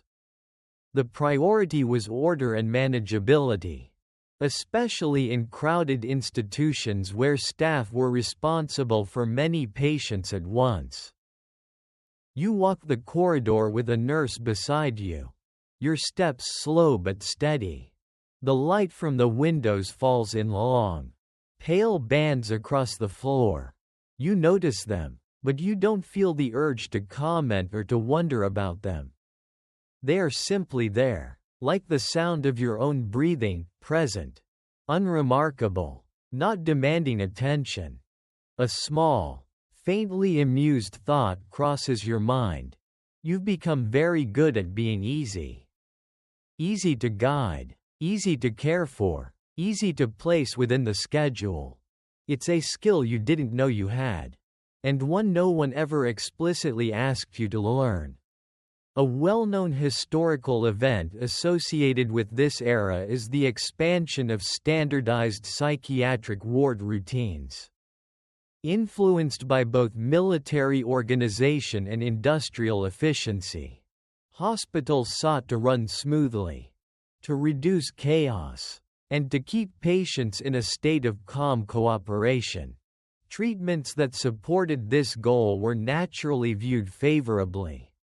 What's less often discussed is how these routines could subtly redefine what was considered normal.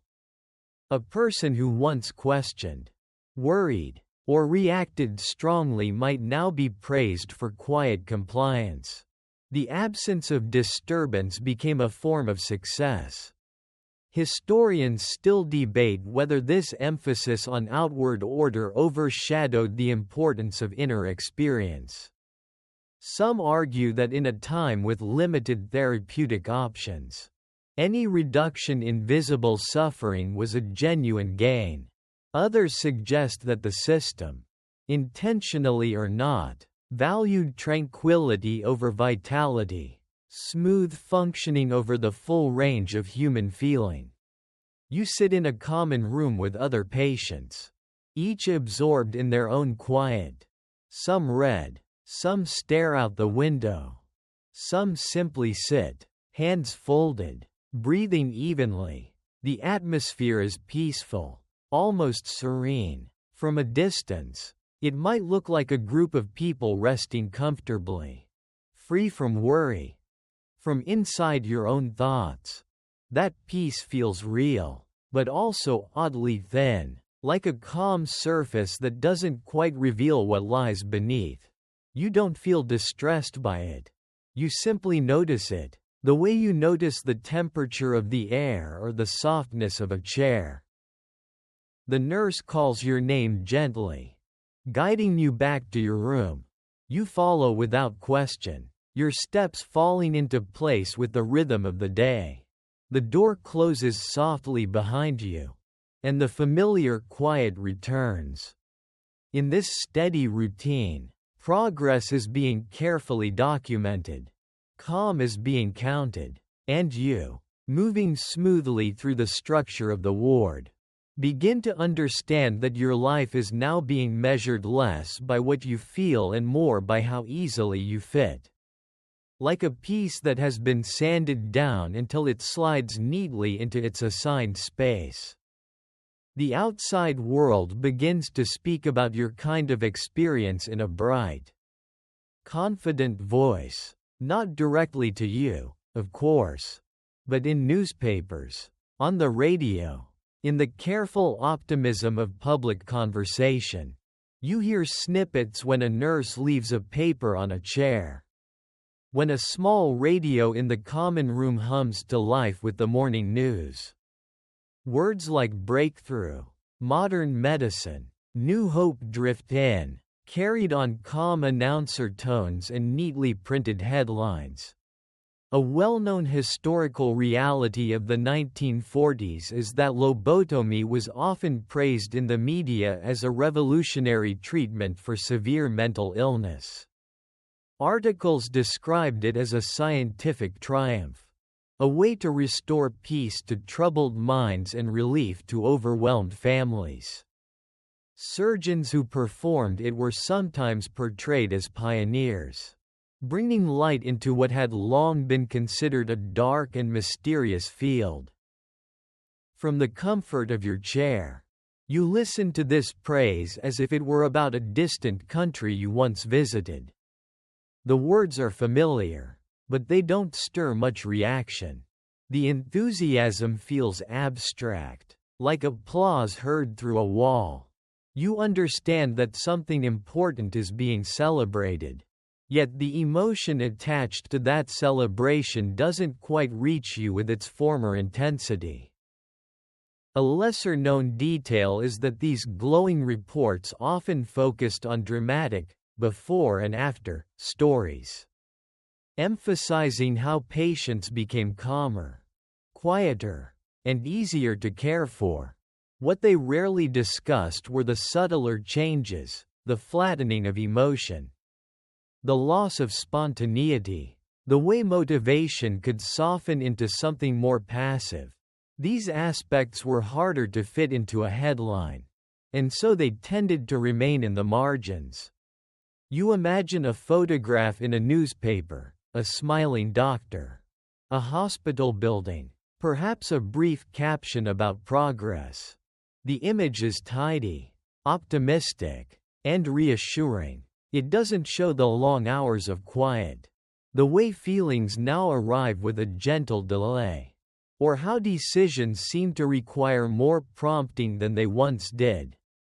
It shows success as something easily framed. A small, dry thought floats through your mind.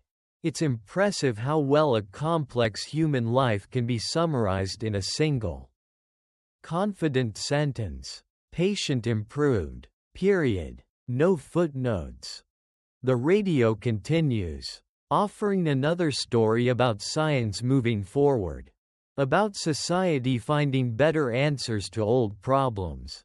The tone is hopeful, almost celebratory. You notice that hope, the way one notices music playing in another room, present, pleasant, but not demanding participation. A well-known historical event from this period is the awarding of high honors and widespread professional recognition to leaders in psychosurgery, which further boosted public confidence. Their work was discussed at conferences, praised in journals, and echoed in popular media. The message was clear. This was not fringe medicine, but a respected, forward-looking practice. What's less often mentioned is how quickly this positive narrative became self-reinforcing. Praise encouraged wider adoption. Wider adoption produced more stories of apparent success. And those stories, in turn, made the treatment seem not just acceptable, but almost inevitable for those who did not fit comfortably within the boundaries of normal, emotional life. Historians still debate how much this wave of public enthusiasm shaped both medical decisions and patient experiences. Some argue that it created a powerful climate of expectation, in which calmness was equated with cure and compliance with recovery. Others point out that for many families and doctors, the relief from severe distress felt real and immediate, and the praise simply reflected genuine hope. You sit quietly as these voices of approval float around you, like banners hanging in a hall you're passing through. You don't feel opposed to them. You don't feel particularly aligned with them either. They exist, and you exist. And the connection between the two is gentle, almost faint. Another light, almost playful thought appears. It seems you've become part of a success story without ever auditioning for the role. The reviews are good, the audience is pleased, and you, the main character, are simply sitting in a chair, listening to the world talk about how well things have turned out. The broadcast ends. The paper is folded. The room returns to its soft, institutional quiet. Praise, like everything else here, settles into the background, becoming another layer of sound and meaning that doesn't quite reach the center of your attention. And in that calm distance, You sense the growing gap between how the era speaks about what has been done and how it feels to live inside its results. A gap filled with reassurance, optimism, and the unspoken assumption that quiet is the same as well, and that a softened life is, by definition, a better one. Subtle things begin to stand out, not as alarms, but as small differences that only become visible when you look for them in the quiet. A cup of tea is placed in your hand, warm and fragrant. You recognize what it is. You know you like tea. Yet the small pleasure that once came with the first sip now arrives more faintly, like a memory of enjoyment rather than the full sensation itself. A well-known historical reality is that many post-lobotomy patients were described as calmer and less reactive. This was often celebrated as a success, especially in cases where intense anxiety, agitation, or despair had once dominated daily life.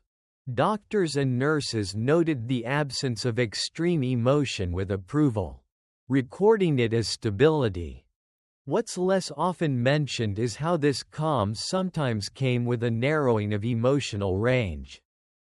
Joy did not vanish, but it could soften. Curiosity did not disappear, but it could lose its urgency. The mind still registered the world, but the world no longer pressed quite as firmly back. You notice it when someone tells a joke in the common room. You understand the humor, you even smile, but the laughter that follows feels lighter than it once might have been. More like a polite response than an uncontainable burst. The sound of it surprises you slightly, as if it belongs to someone who is playing the role of you rather than to the deeper, more spontaneous version you remember. A lesser-known detail from early clinical follow-ups is that some patients showed what doctors called blunted affect. Their expressions were appropriate, but subdued. Their reactions made sense, but were less intense. At the time, this was often interpreted as a reduction in emotional suffering, and therefore a positive outcome. Historians still debate whether this blunting was an acceptable trade-off or a significant loss that went unrecognized. You sit by the window and watch a bird land on a bare branch outside. You can see the small movements of its feathers, the way it balances, the quick tilt of its head. The scene is quietly beautiful. You know that it is. The knowledge arrives clearly. The feeling that should follow, however, is more like a gentle echo than a full chord. A small, slightly ironic thought drifts through your mind. It's as if your emotions have been turned down from surround sound to a single, soft speaker. Everything is still playing, it's just not as loud. The nurses continue their routines, pleased with your progress. You are cooperative. You are calm. You do not appear distressed. These are the markers they are trained to look for, the signs that the treatment has achieved its purpose. When they ask how you're feeling, you say, fine, because it's accurate in a simple, uncomplicated way. A well-known historical practice was to focus on visible side effects, headaches, confusion, fatigue, during early recovery. More subtle changes, such as shifts in motivation or emotional depth, were harder to measure and therefore easier to overlook. Charts could record blood pressure and sleep patterns, but not the quiet fading of intensity that only the patient could truly sense. You notice, for instance, that tasks which once might have felt tedious or challenging now carry the same neutral weight. Folding laundry, reading a page, sitting still. Each activity exists in the same gentle, level plane. There is less resistance, but also less spark. It is all acceptable. Historians still debate how many patients recognized these changes as losses, and how many accepted them as the price of relief. Some accounts suggest that the absence of inner turmoil felt like freedom, even if it also meant the absence of strong excitement. Others hint at a vague, hard-to-name sense that something essential had been softened too much. Like a photograph that has been overexposed until its contrasts fade. You find yourself thinking of colors. You can still see them. You can still name them. But they seem a little less vivid. As if a thin veil has been drawn over the palette. The world is not gray. It is simply quieter in its brightness. Another gentle, almost humorous comparison comes to you. It's like switching from a bustling city to a small, peaceful town. The noise is gone, the chaos is gone, and in their place is calm. Pleasant, yes, but also a little empty of the energy that once made everything feel urgent and alive. The staff remains attentive, noting your steady behavior. There are no dramatic complications, no visible distress. From their perspective, this is exactly how recovery should look. Hidden side effects, if they are there, do not announce themselves with sirens. They arrive as subtle shifts in tone, in depth, in the way the heart answers the world. As you rest, watching the slow movement of light across the floor, you sense that something in you has become smoother, more even. The sharp peaks and deep valleys have been gently flattened. It is easier to exist like this. It is also, in a quiet way, different from what you once knew. And in that difference, still barely more than a whisper, lies the beginning of a question that historians, doctors, and families will spend decades trying to answer, when medicine quiets the storm. How much of the wind does it take with it? And how much of the sky remains truly your own? Simple tasks begin to feel like small lessons. As if everyday life has quietly turned into a classroom where nothing is assumed and everything is gently practiced. A nurse hands you a buttoned shirt and asks you to put it on. You recognize the object. You know what it's for. Your fingers find the fabric. But the sequence of movements, aligning the buttons, guiding them through their holes, unfolds more slowly than you remember. As if each step wants its own moment of consideration. A well-known historical reality is that after lobotomy, many patients had to relearn or consciously practice basic daily activities.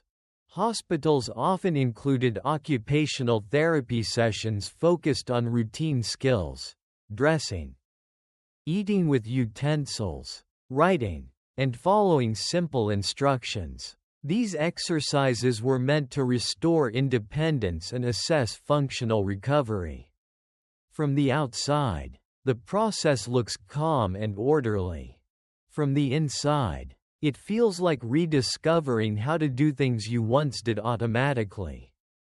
The knowledge is there, but the spark that once pushed action forward seems dimmer. Like a light that still works but takes a second longer to warm up. You manage the shirt. It sits correctly on your shoulders. The nurse smiles, offering quiet praise. "Good," she says, and writes something on your chart. The word feels slightly oversized for such a small accomplishment.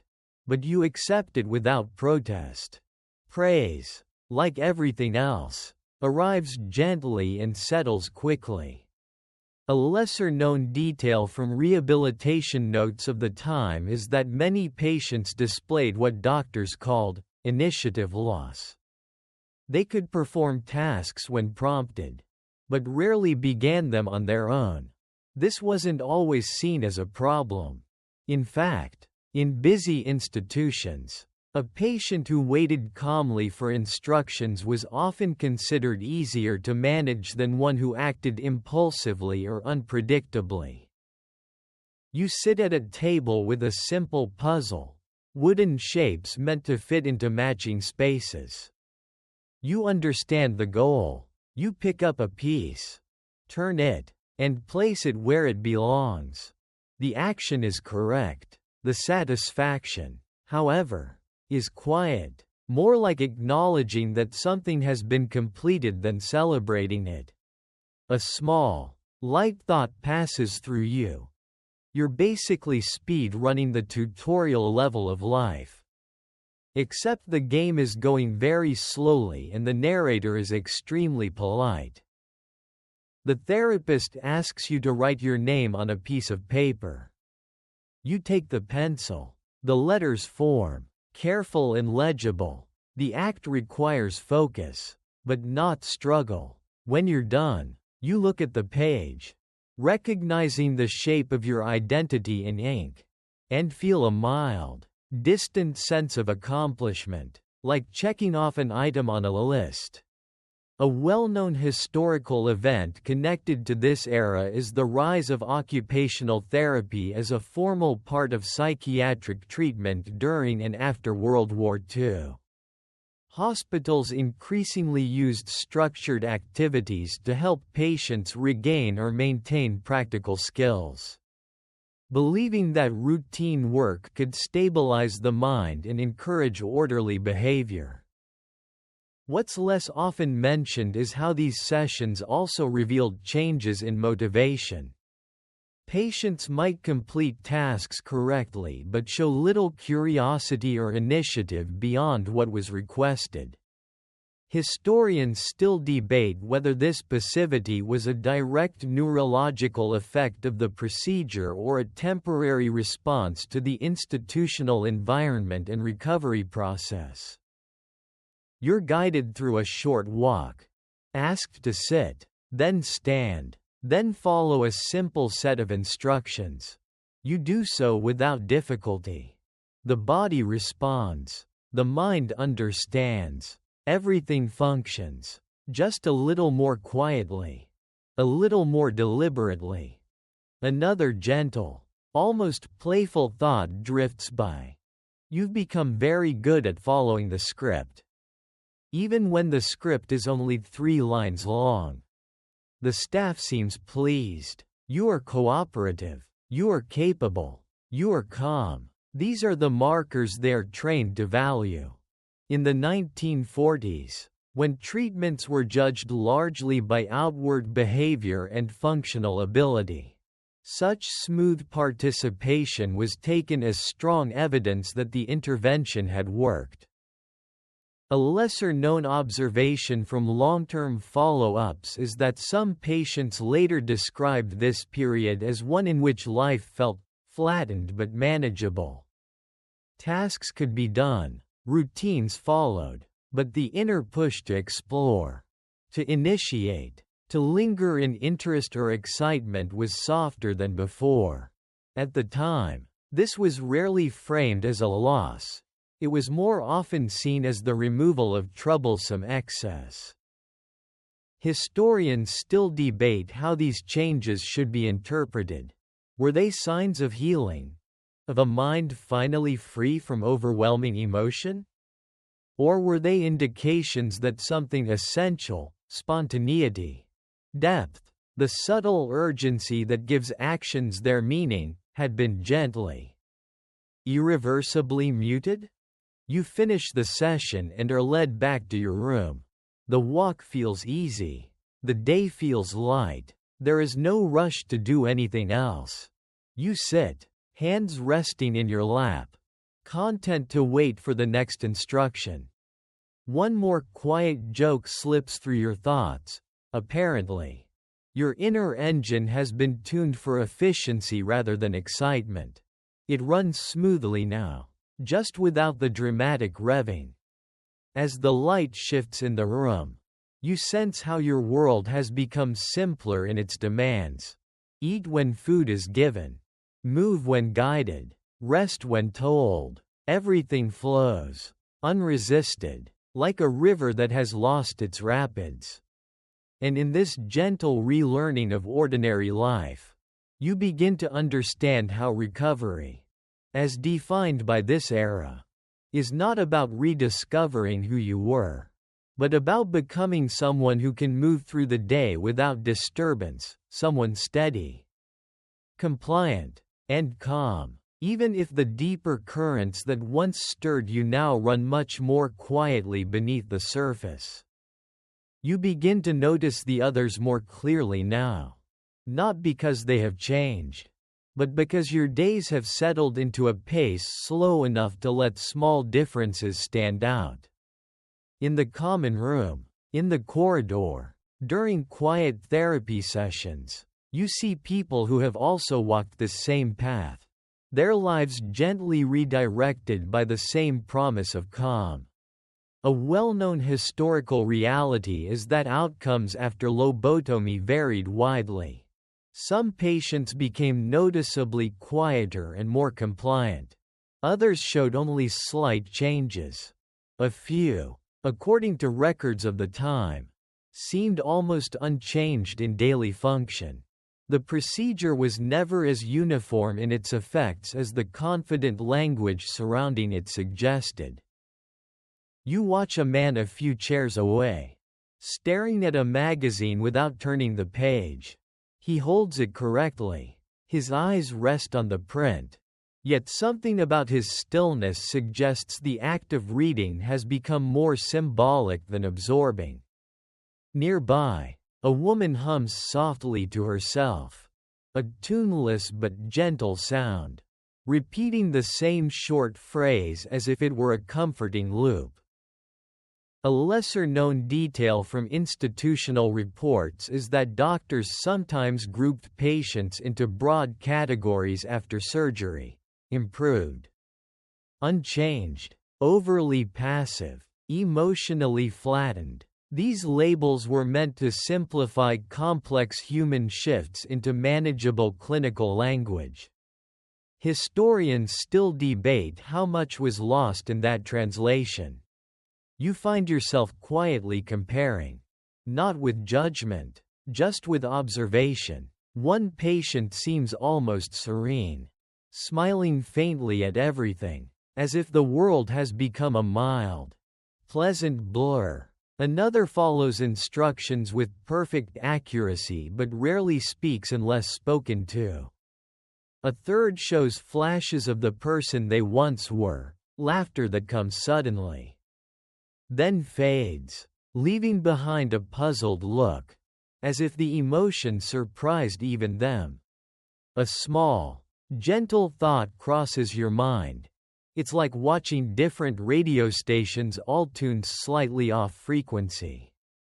The same music is playing, but the clarity and volume vary from person to person. You notice that you fit somewhere in the middle. You respond. You participate. You are calm. You are not as distant as some, not as animated as others. The staff seems satisfied with this balance. It falls neatly within the range they consider good progress. A well-known historical observation is that institutions often highlighted their best outcomes when discussing the success of lobotomy. Patients who became manageable, quiet, and cooperative were cited as examples of the procedure's value. Those whose results were more complicated were discussed less publicly, sometimes framed as unfortunate exceptions rather than part of a broader pattern. What's less often mentioned is how patients themselves perceived these differences. In letters and later interviews, some described looking at others on the ward and wondering, silently, which version of the future they were moving toward. The very calm that was celebrated could, in some, shade into emptiness. In others, it remained a gentle quiet that felt like relief. Historians still debate whether these variations were due to differences in surgical technique, in pre-existing conditions, in post-operative care, or in the complex individuality of each brain. The truth is likely a mixture of all of them, layered together in ways that no single chart or statistic can fully untangle. You sit beside a woman who is carefully folding and refolding the same handkerchief. Her movements are precise, almost ritualistic. She glances at you and smiles politely, then returns to her task. There is comfort in repetition, in knowing exactly what comes next. You understand that now more than you once did. Another patient tells a story, haltingly, about a memory from before the hospital. The details are scattered, but the emotion surfaces briefly, nostalgia, perhaps, or a hint of longing, before smoothing out again, like a wave that never quite reaches shore. You listen, nodding, feeling the shape of the story more than its emotional weight. A faint, slightly ironic thought appears. You're all part of a very quiet orchestra, each instrument playing at a different volume, but none of them loud enough to drown out the others. The doctors make their rounds, observing, asking simple questions, noting who responds quickly, who needs prompting, who seems content to sit without engagement.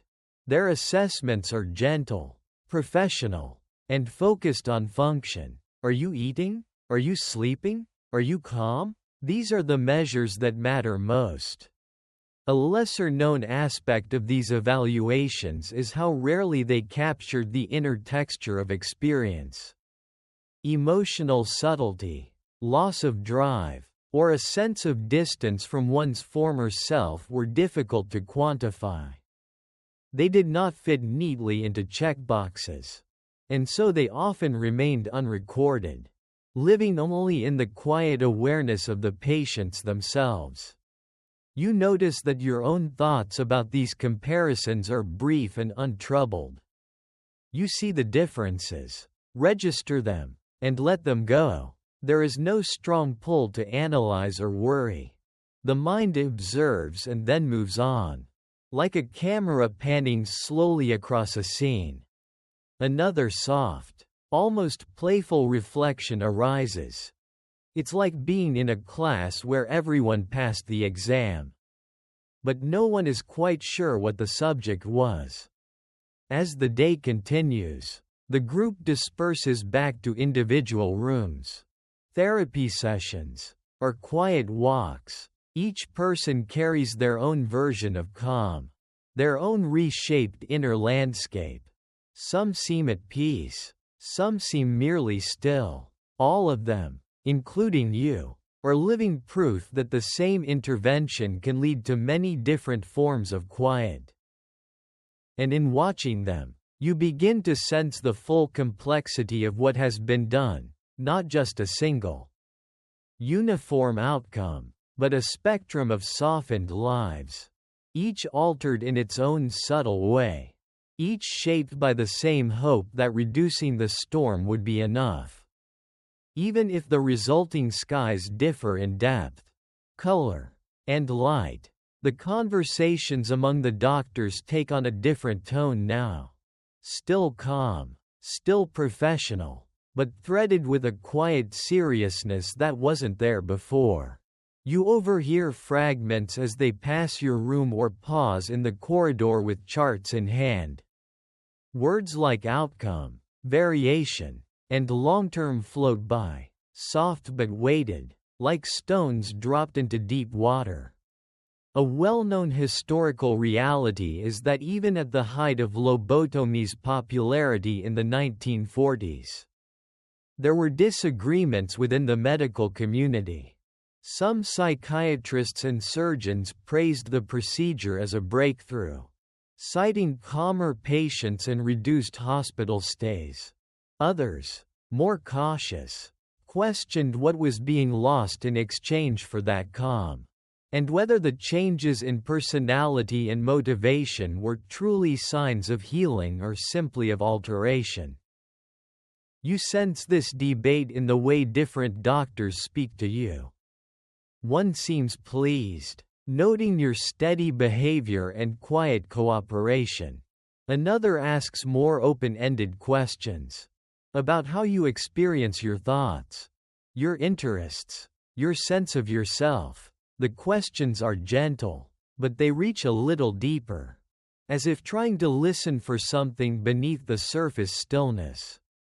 A lesser-known detail from this period is that some clinicians kept careful, almost philosophical notes about their patients, wondering whether the reduction of suffering justified the apparent narrowing of emotional life.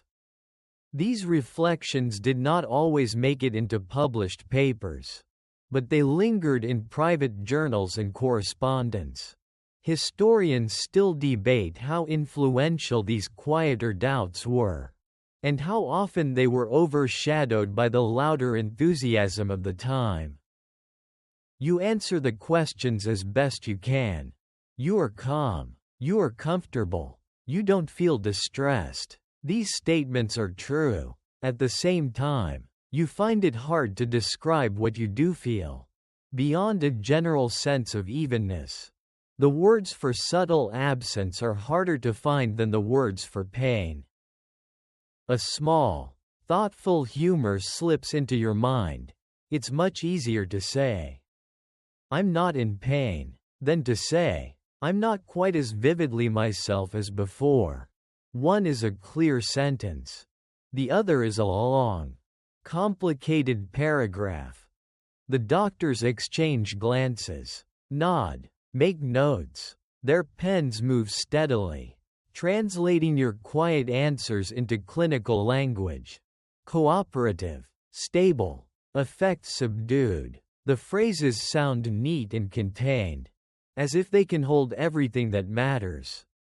A well-known historical event often discussed in this context is the gradual emergence of alternative treatments and theories in psychiatry toward the late 1940s and early 1950s, which began to challenge the dominance of psychosurgery. New medications, new approaches to therapy, and new ethical questions slowly shifted the conversation. But for now, in this moment, lobotomy still stands as a respected, widely used tool, even as its critics begin to speak more openly. What's less often mentioned is how these debates felt to the patients themselves. From the bed or the chair in the common room, the arguments are distant, filtered through calm voices and careful wording. You are not asked to take a side. You are simply observed, your quiet taken as data, your steadiness as evidence. Historians still debate how much weight should be given to these early internal disagreements. Some see them as the first signs of a necessary ethical awakening. Others note that the procedure continued to be used widely for years, suggesting that the prevailing confidence was slow to fade. The tension between hope and doubt, between visible calm and invisible cost, runs like a thin line through the records of this era. You sit and listen, not only to the doctors' voices, but to your own inner silence. It doesn't trouble you. It doesn't excite you. It simply is. And in that simple fact, you realize how difficult it is for anyone, doctor, historian, or patient, to fully capture what has changed. The debates continue in low tones, in journals and meetings and careful conversations. Meanwhile, your days move forward in their gentle routine, shaped by the assumption that calm is cure, that stability is success. The questions, though present, remain quiet, like a distant echo in a hallway that has learned to value soft footsteps and hushed voices above all else. Family visits become less tentative now, more routine, as if everyone is slowly learning how to meet this new version of you without quite saying that out loud. Chairs are pulled closer. Conversations last a little longer. The careful smiles relax into something that looks almost like relief. A well-known historical reality is that after lobotomy, families were often encouraged to focus on practical adjustment rather than emotional analysis. Doctors would explain that the patient might be quieter, less reactive, and more manageable, and that these changes were signs of improvement. Loved ones were guided to look for stability, for the absence of crisis, for a return to orderly daily life. Your family talks about the future in small, gentle steps: when you might come home, what your room will look like, which routines will help you settle. The plans are simple and concrete, like building a bridge plank by plank rather than leaping across a river. You listen, and the ideas make sense. They don't stir excitement or worry in any strong way. They simply arrange themselves in your mind, neat and calm. A lesser-known detail from personal letters and memoirs of the time is that many relatives struggled with a quiet kind of grief. They were grateful for the end of dramatic suffering, yet uncertain about the subtler changes they saw. The familiar spark, the quick humor, the emotional intensity, these might be softened or absent, replaced by a gentler, more even presence. Historians still debate how often families interpreted this as healing and how often, privately, they wondered what had been lost. Your visitor tells a story from the past, something that once would have made you laugh or argue or respond with animated detail. You understand it. You recognize why it's meant to be funny or touching. You smile at the right moment. The response is correct, appropriate, and calm. They smile back, reassured. The exchange looks, from the outside, like a small success. Inside, the reaction feels more like a quiet acknowledgement than a surge of feeling. You don't mind. The absence of intensity is not painful. It's simply noticeable. The way one notices that a room has been soundproofed and the echoes are gone.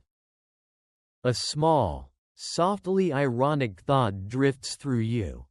You've become very good at being reassuring. Your calm reassures others, even if you're not quite sure what it says about how you feel yourself. A well-known historical pattern is that families often adjusted their expectations over time.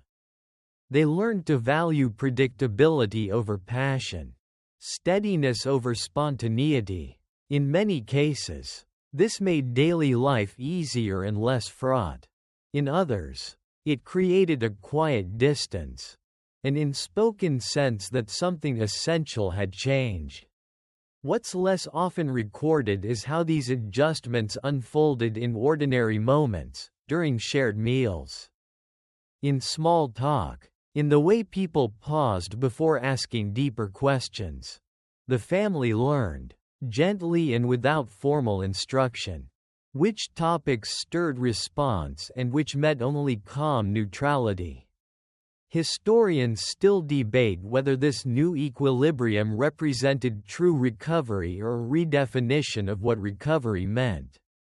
Was peace simply the absence of turmoil?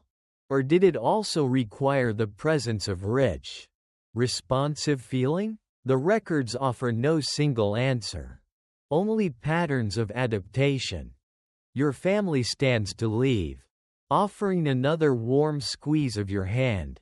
Their touch carries affection, hope, and a trace of uncertainty. All blended together. You feel it, recognize it, and return it with the same gentle steadiness you bring to everything now.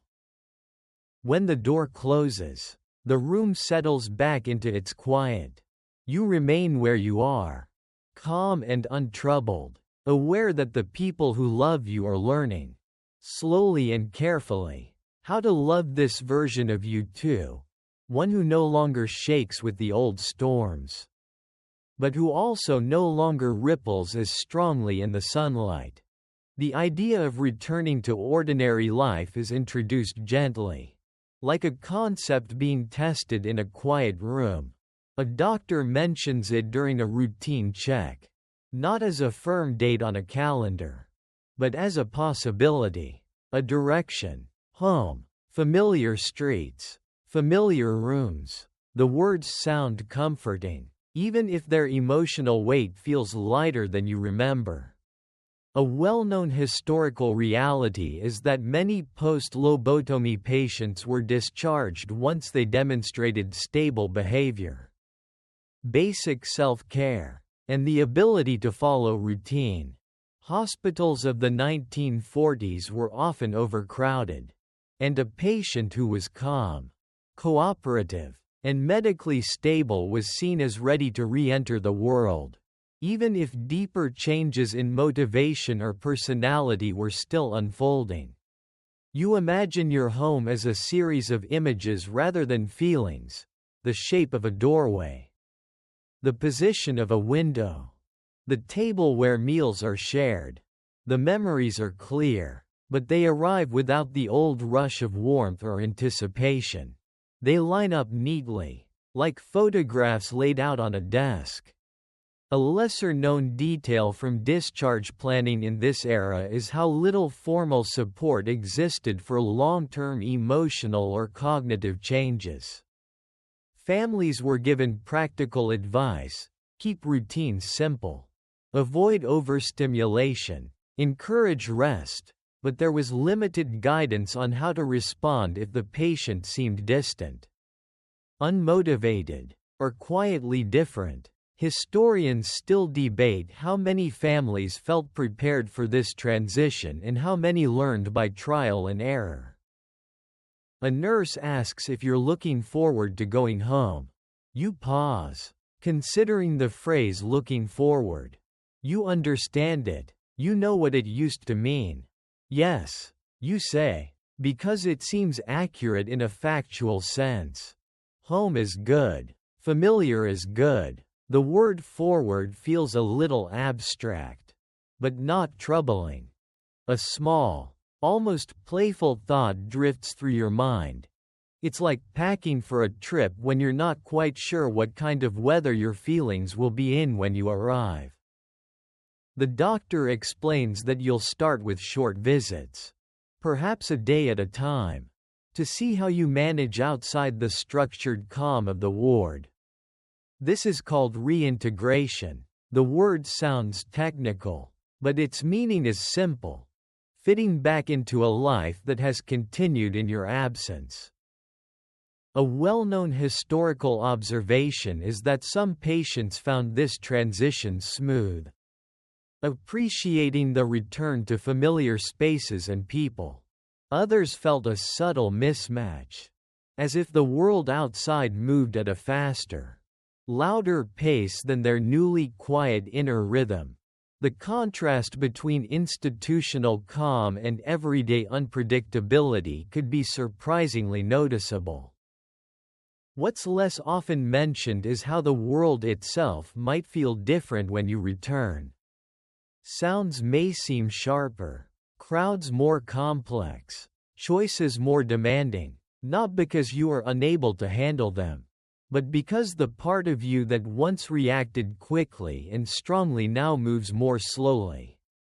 Considering each step, historians still debate whether difficulties in reintegration were primarily neurological, psychological, or social.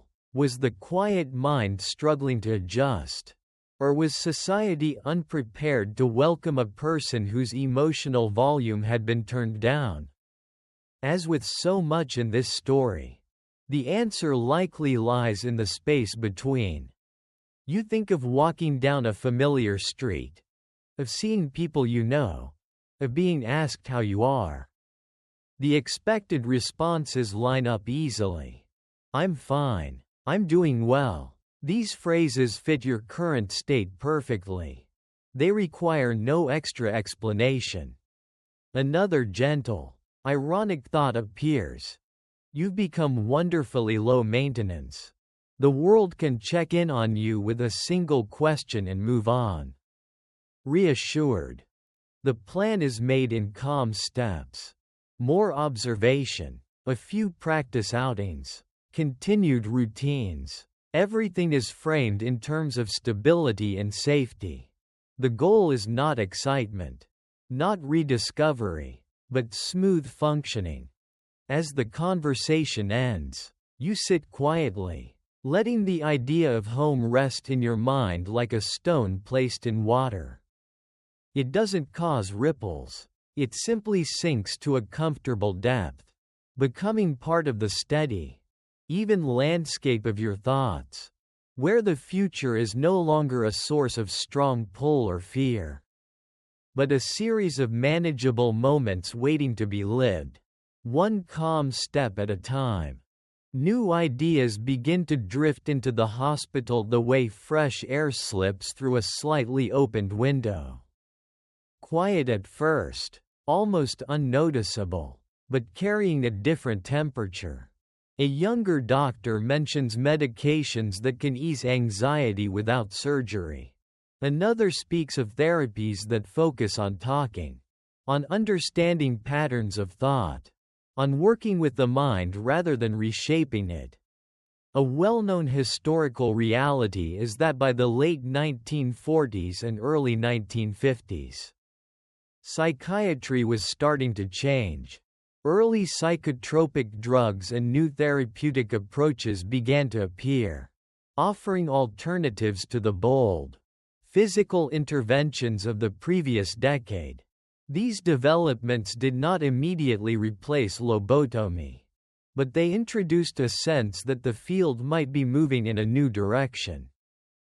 From your bed, these conversations sound like distant weather reports. A shift is coming, they suggest, but slowly, and not everywhere at once. You listen without strong reaction. The idea that different paths might exist does not stir regret or relief. It simply registers as information. A lesser-known detail is that some doctors who had once supported psychosurgery began to quietly reconsider its place as these new treatments emerged. They wondered, in private notes and discussions, whether the same calm could be achieved without permanently altering the brain. Historians still debate how much these early alternatives influenced thinking at the time, and how quickly they reshaped medical priorities. One afternoon, a physician explains to a small group that future patients might have more choices than those who came before. More ways to ease suffering. More options to try before turning to irreversible procedures. The tone is thoughtful, not critical, but the implication is clear. The era of single, decisive solutions may be giving way to something more cautious, more layered. You sit and listen, hands resting comfortably in your lap. The word choice stands out for a moment, like a bell that rings softly and then fades. You understand it, you know what it means. Yet it doesn't awaken a strong feeling, the way it might once have. The past has already chosen its path. The future is simply being described. A small, gently ironic thought surfaces. It's interesting how history loves to announce new doors just after you've walked through the old one. A well-known historical event often associated with this shift is the gradual rise of medication-based treatments that would, in later decades, transform psychiatric care. These early steps were tentative, experimental, and not yet widely available. But they planted seeds of doubt about whether cutting into the brain should remain the primary answer to emotional pain. What's less often mentioned is how patients in institutions experienced this transition. For many, It was abstract, filtered through professional discussion rather than personal decision. They were the living records of one approach, even as the field quietly prepared to move toward another. Historians still debate whether this period represents a clean turning point or a long, overlapping phase in which old and new methods coexisted, sometimes uneasily. The confident language of progress remained, but its direction began to bend, slowly, toward less invasive hopes. You watch the light shift across the wall, thinking, in a soft and distant way, that medicine, like people, is always learning by looking back at what it has already done. The realization does not trouble you. It settles gently, another fact in a world that has grown even and calm. And as the conversations about change continue around you, you remain where you are, part of a chapter that is beginning to close. Even as a new one is quietly, carefully, being written, a note about you circulates quietly among the staff, the kind of small, typed summary that slips into a folder and becomes part of a growing archive. It doesn't announce itself. It doesn't make a scene. It simply exists, a few paragraphs of careful observation and professional language, describing how you respond, how you move through your days, how your calm seems consistent and your behavior steady. A well-known historical reality is that hospitals in the 1940s kept detailed case notes, especially for procedures considered innovative or significant. These records were used to compare outcomes, refine techniques, and build a collective sense of what success looked like.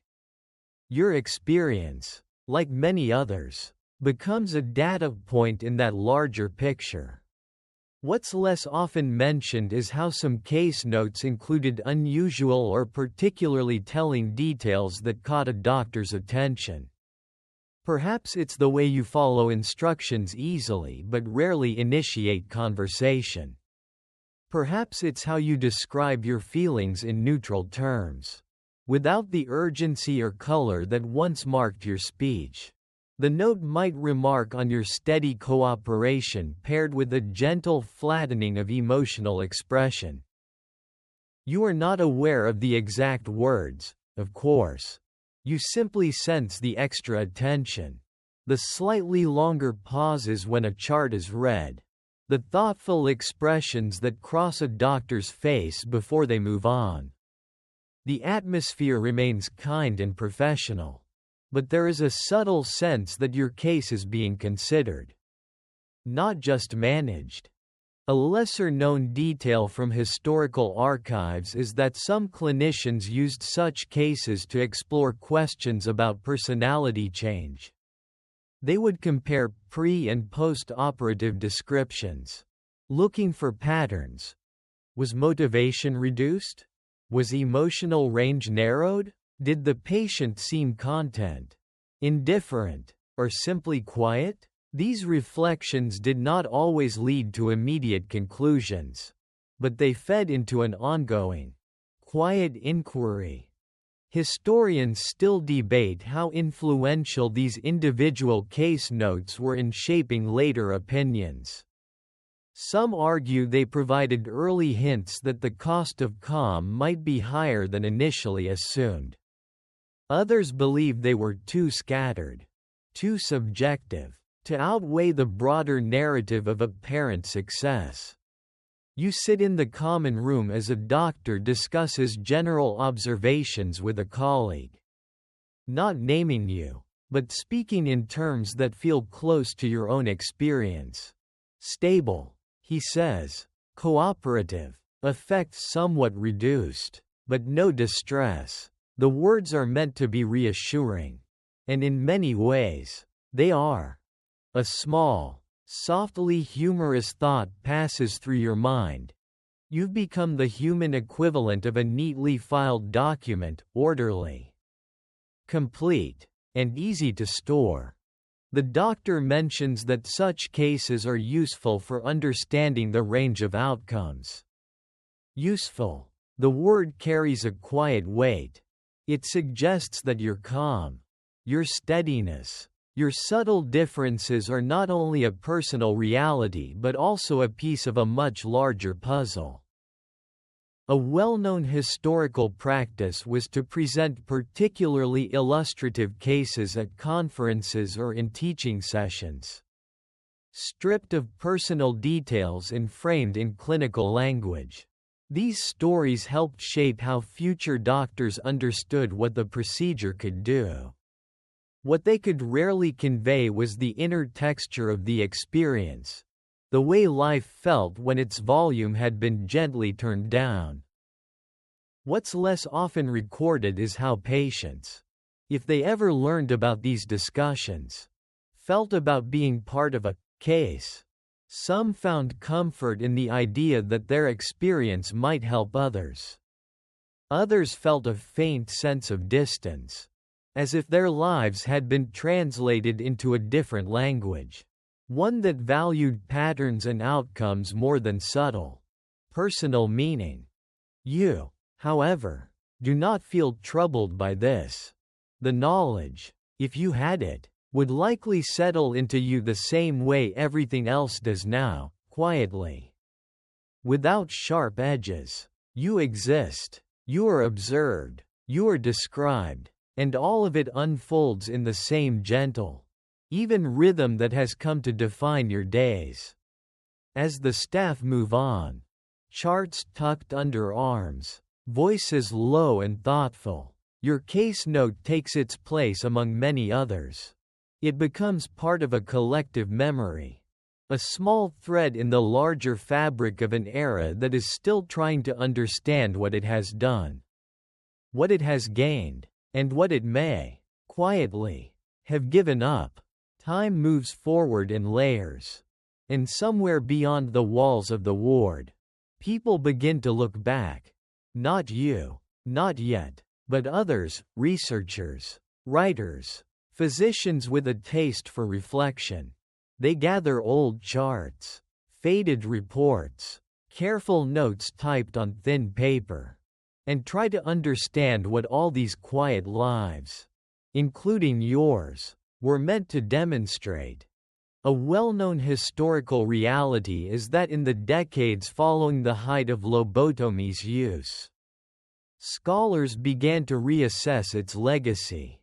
They asked whether the calm that followed surgery truly represented recovery, or whether it was simply a visible change that fit the needs and expectations of institutions at the time.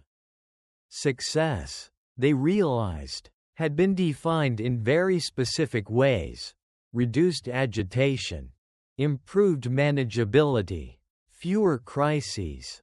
What's less often mentioned is how difficult it was to measure what had been lost. Motivation, creativity, emotional depth, a sense of self. These are not easily charted on a graph or summarized in a single line of clinical text. Historians still debate how much the tools of the era shaped the conclusions drawn from them. When you measure quiet, you find quiet. When you measure compliance, you find cooperation. The absence of storm looks like peace if storm is the only thing you know how to count. You hear a doctor mention, in passing, that future generations may judge these treatments differently. The tone is thoughtful, not defensive. Medicine, he says, always learns by revisiting its own past. The idea drifts toward you like a soft echo, not demanding a response. A small, gently ironic thought appears. It's strange to imagine your life becoming a footnote in a long conversation about definitions. What is improvement? What is health? What is the right balance between relief and richness of feeling?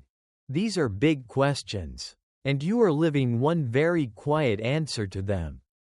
A well-known historical event tied to this rethinking is the rise of ethics committees and formal review processes in medicine, designed to weigh not only outcomes but also costs, consent, and long-term consequences. These developments did not exist in the same structured way when you signed your papers.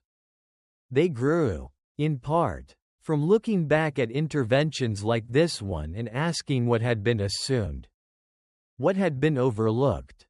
What's less commonly discussed is how the language of the past framed suffering and cure.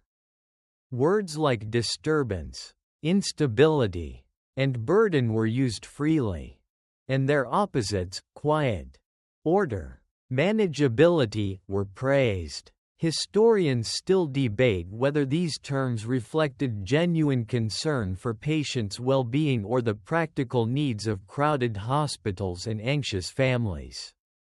Or, most likely, a mixture of both. You sit by the window. The world outside moving at its ordinary pace. A bus passes. People walk. Life continues. Complex and full of small, intense moments. You observe it without the old pull to join in, but with a clear understanding that it is happening. Vibrant and layered, just beyond the glass. Another soft, almost playful reflection surfaces. It seems the historians are asking whether a neatly trimmed garden is truly healthier than a wild one, or simply easier to walk through without getting scratched. They argue, in journals and classrooms, about what your calm would have meant in a different era. Under different expectations, would it have been celebrated as peace? Questioned as passivity? Interpreted as relief? Or as loss? The records do not give a single answer. They offer patterns, contrasts, and the persistent reminder that human experience rarely fits cleanly into categories. Historians still debate how to read the silence in the old charts.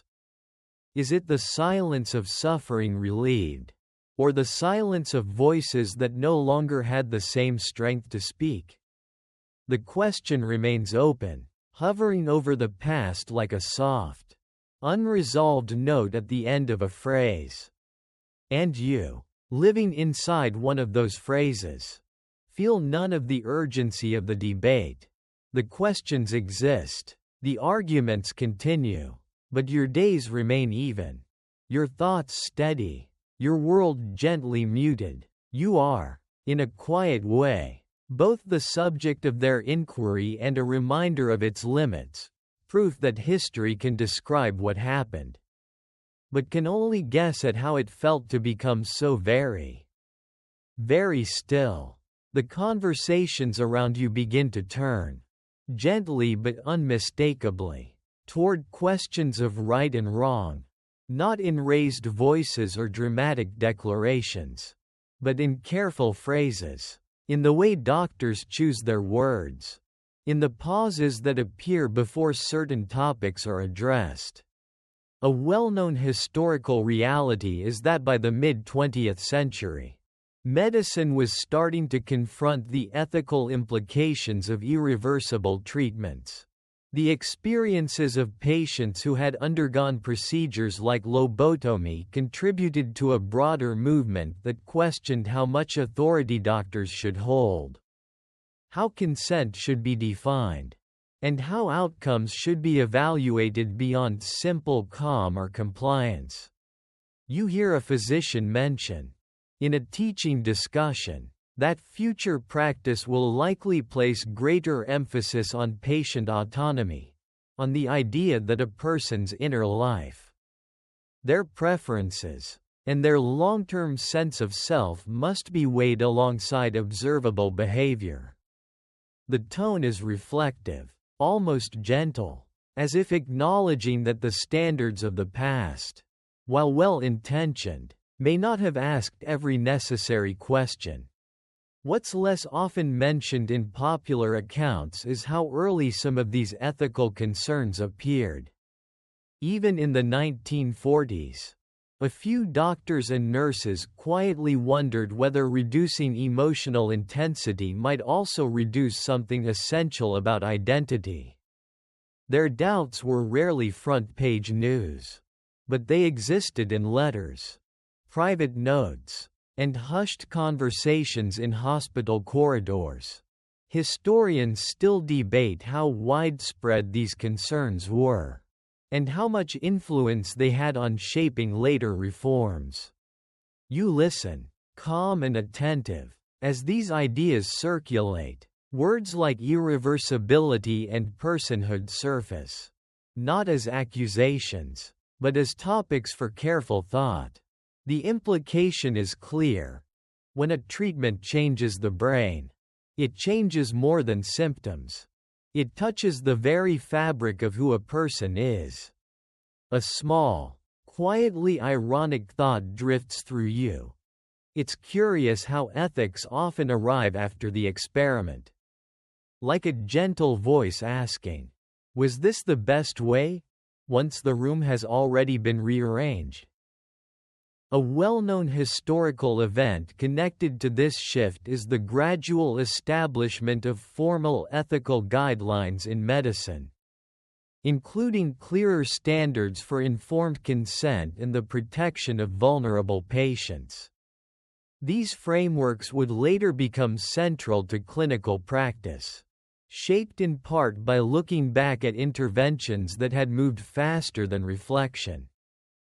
What's less commonly discussed is how these guidelines were influenced by stories that never made headlines, the everyday lives of patients who were calm and manageable, yet subtly changed in ways that charts could not fully capture. Their quiet, steady existence raised questions that statistics alone could not answer. Historians still debate whether the ethical reckoning of this era represented a true break from the past or simply a refinement of values that had always been present, but only softly voiced. Some see it as a moral awakening, others as an overdue clarification of responsibilities that had long been assumed but not formally articulated. You feel none of the tension of these debates. The words reach you, but they do not stir strong emotion. They are like distant bells, marking a change in the air rather than demanding immediate action. Your inner world remains even, receptive but untroubled. As the discussion fades and the ward returns to its familiar quiet, you remain a living example of the questions being asked. A person whose suffering has been eased, whose storms have calmed, and whose emotional landscape has been gently, irrevocably reshaped. The ethical reflections continue around you, trying to balance relief against loss, peace against depth, certainty against caution, and in that balance, still being worked out by minds and policies and future generations. Your calm presence stands as a soft reminder that medicine does not only treat symptoms, it touches lives, identities, and the delicate, complex space where being well and being fully oneself are not always the same thing. The tone of the ward shifts again, almost imperceptibly, like the light changing when a cloud passes over the sun. There is no announcement, no formal declaration, just a gradual sense that something once celebrated with certainty is now being spoken of with a little more caution. A well-known historical reality is that by the late 1940s and into the 1950s, lobotomy began to lose its place as the shining star of psychiatric treatment. New medications, early antipsychotics and tranquilizers, offered a way to calm severe distress without surgery. They were imperfect, sometimes harsh in their own ways, but they carried one important promise: reversibility. A pill could be adjusted or stopped. A cut in the brain could not. You overhear a doctor mention that fewer such operations are being scheduled now. Not none, just fewer. The word carries weight, even in its softness. It suggests a turning tide, a slow retreat from something once thought essential. A lesser-known detail from this period is how quickly professional enthusiasm can cool once alternatives appear.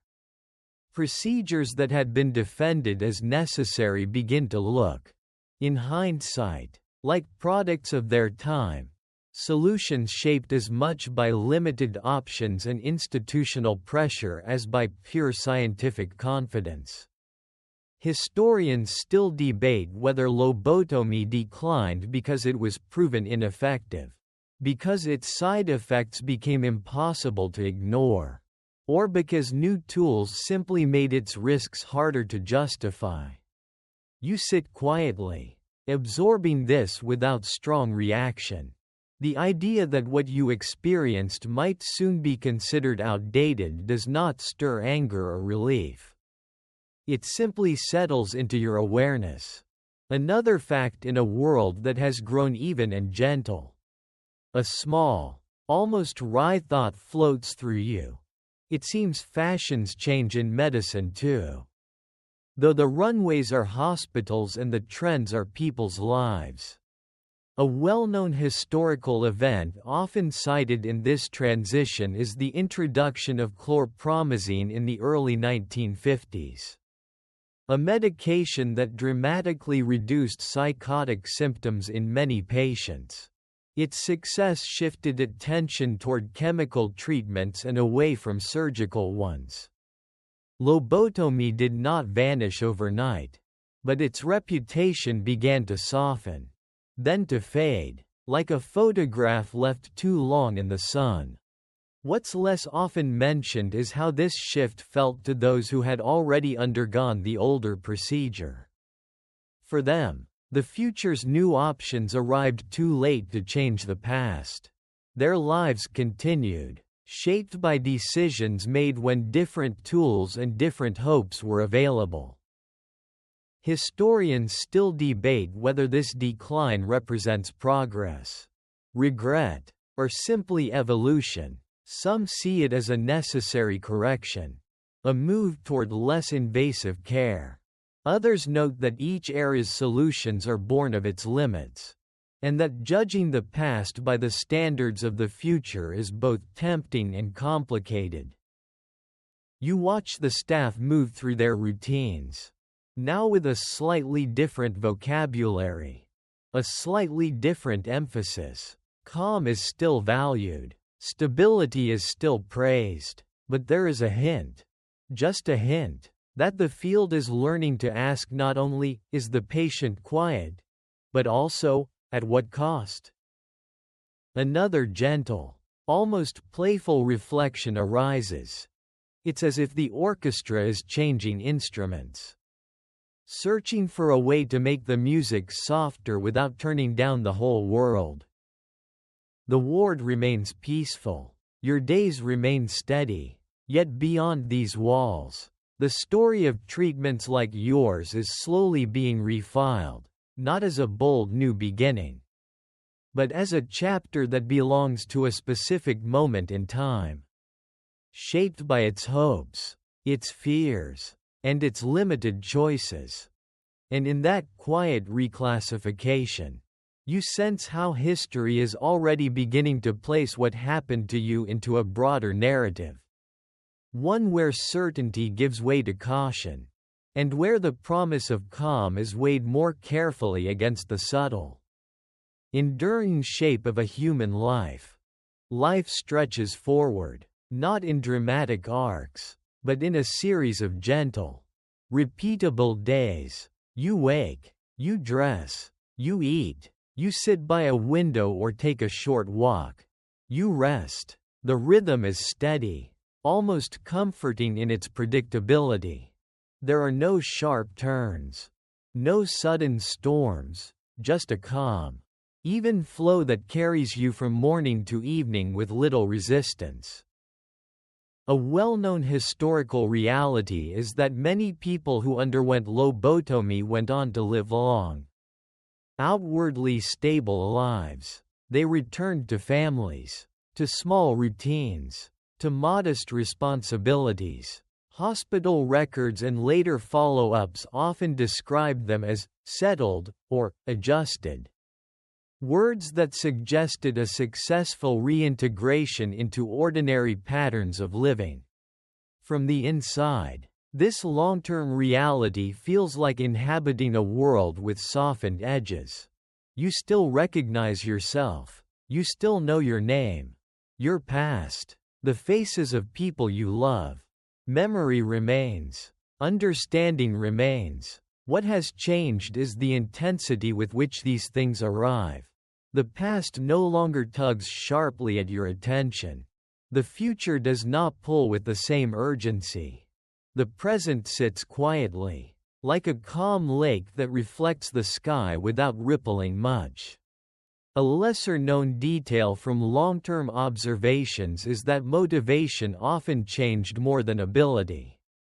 Many patients could work, converse, and care for themselves, but they rarely felt a strong internal push to initiate new projects or chase ambitions.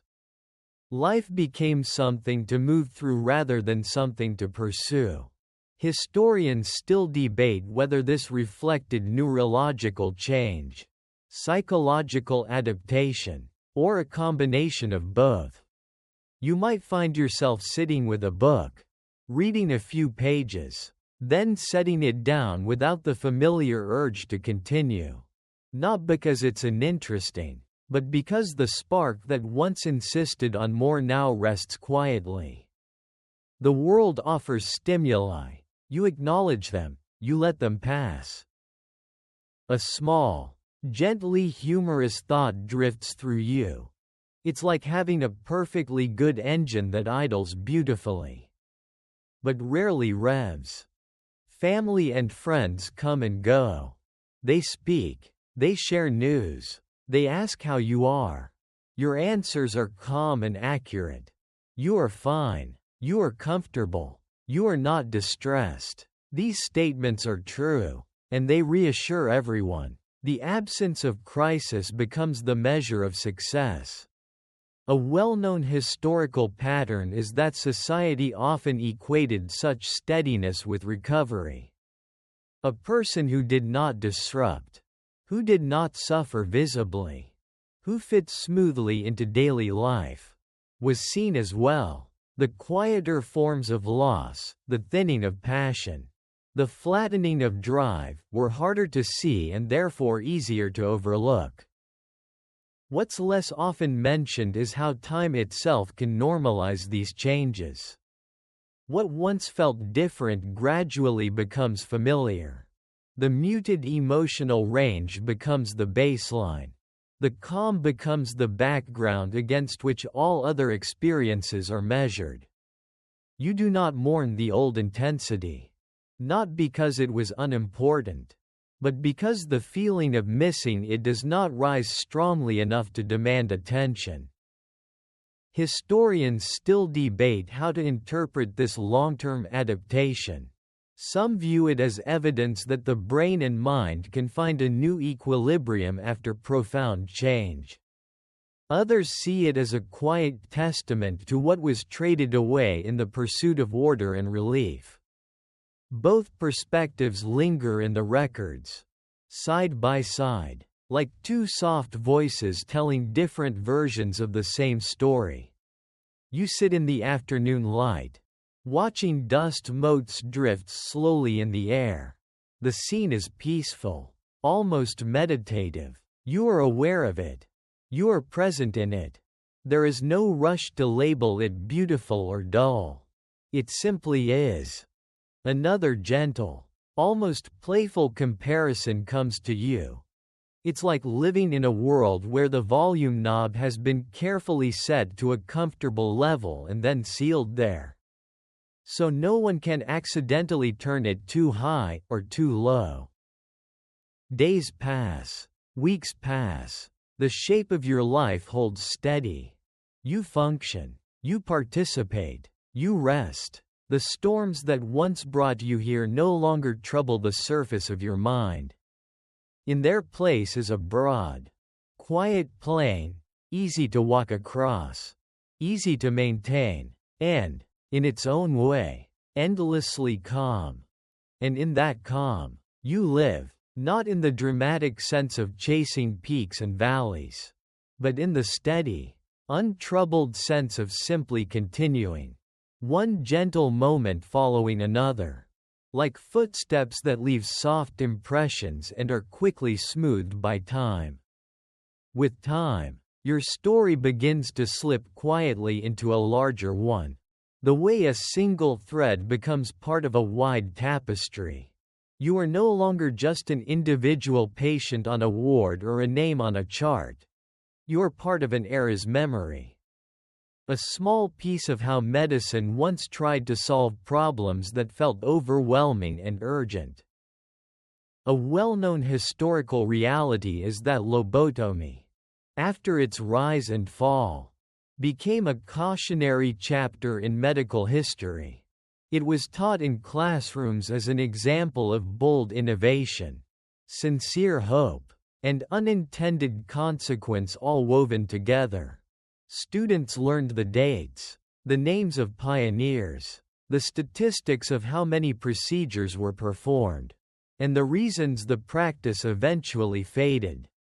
What's less often discussed is how those lessons were built on thousands of quiet lives like yours.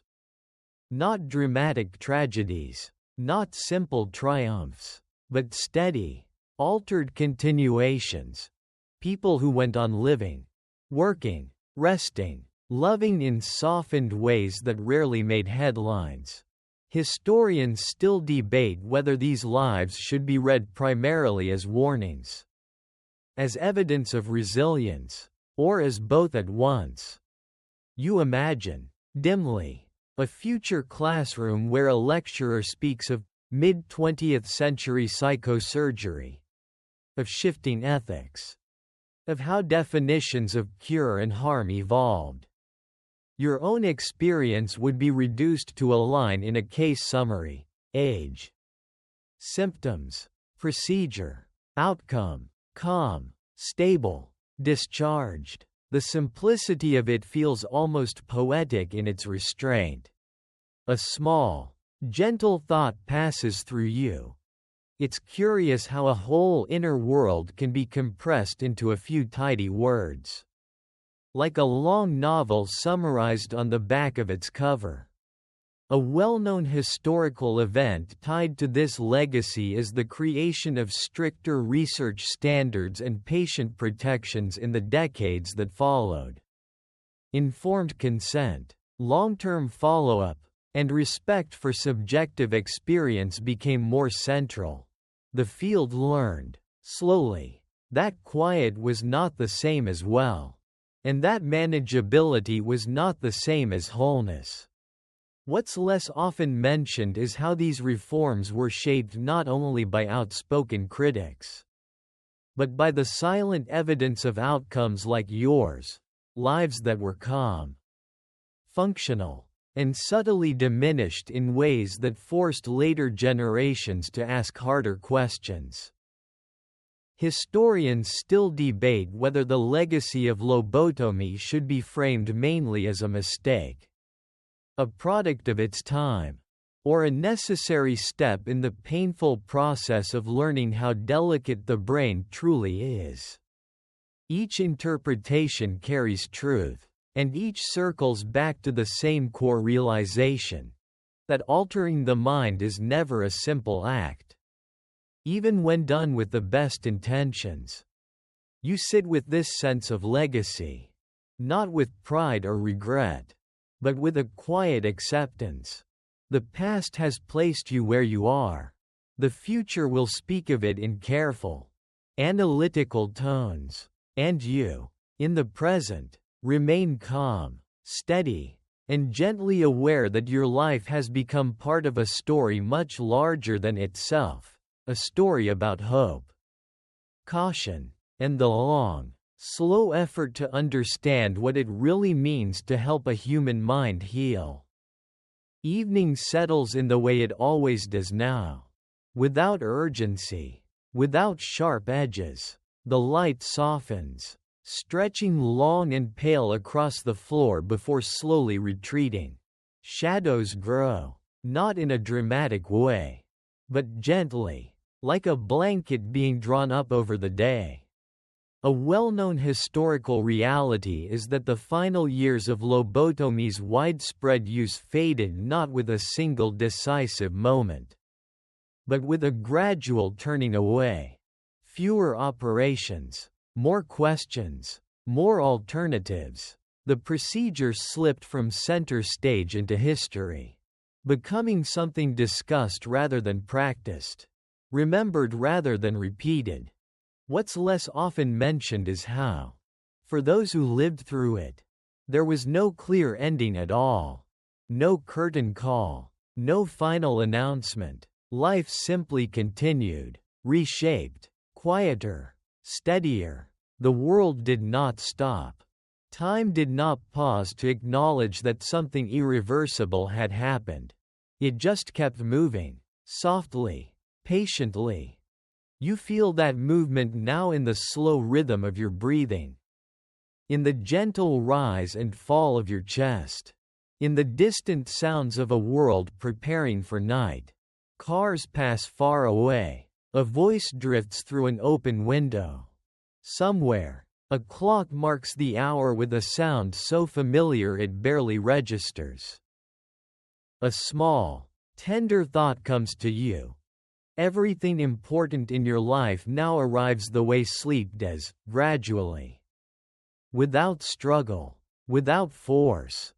Historians still debate whether peace achieved through change is the same as peace discovered through understanding. They write about outcomes, ethics, intentions, consequences. They compare eras, methods, philosophies. They analyze. They question, they footnote, they argue. You simply rest.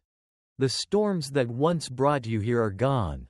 The winds have settled. The surface of your mind is smooth, reflecting the dimming sky. There are no waves now. Only slow, even motion, like water in a lake at dusk. And as the light continues to fade, the details of the room grow softer. Less defined, edges blur, colors melt into shadow. The day loosens its hold. Your thoughts drift more slowly, stretching out like long, comfortable breaths. Nothing presses, nothing demands. There is only the steady presence of the moment, warm and quiet and complete. The world does not need anything from you right now. You do not need to solve, decide, or remember anything important. You are allowed to simply be, suspended in this gentle stillness, carried by time the way a leaf is carried by calm water. The voices of history, of medicine, of debate and reflection grow faint, as if they are moving down a long corridor and turning a corner. What remains is the soft hum of existence itself. Breathing in, breathing out. Slow, even, safe. The room darkens. The thoughts thin. The day closes its eyes. And in that quiet, you are invited to do the same. End of script. Sweet dreams.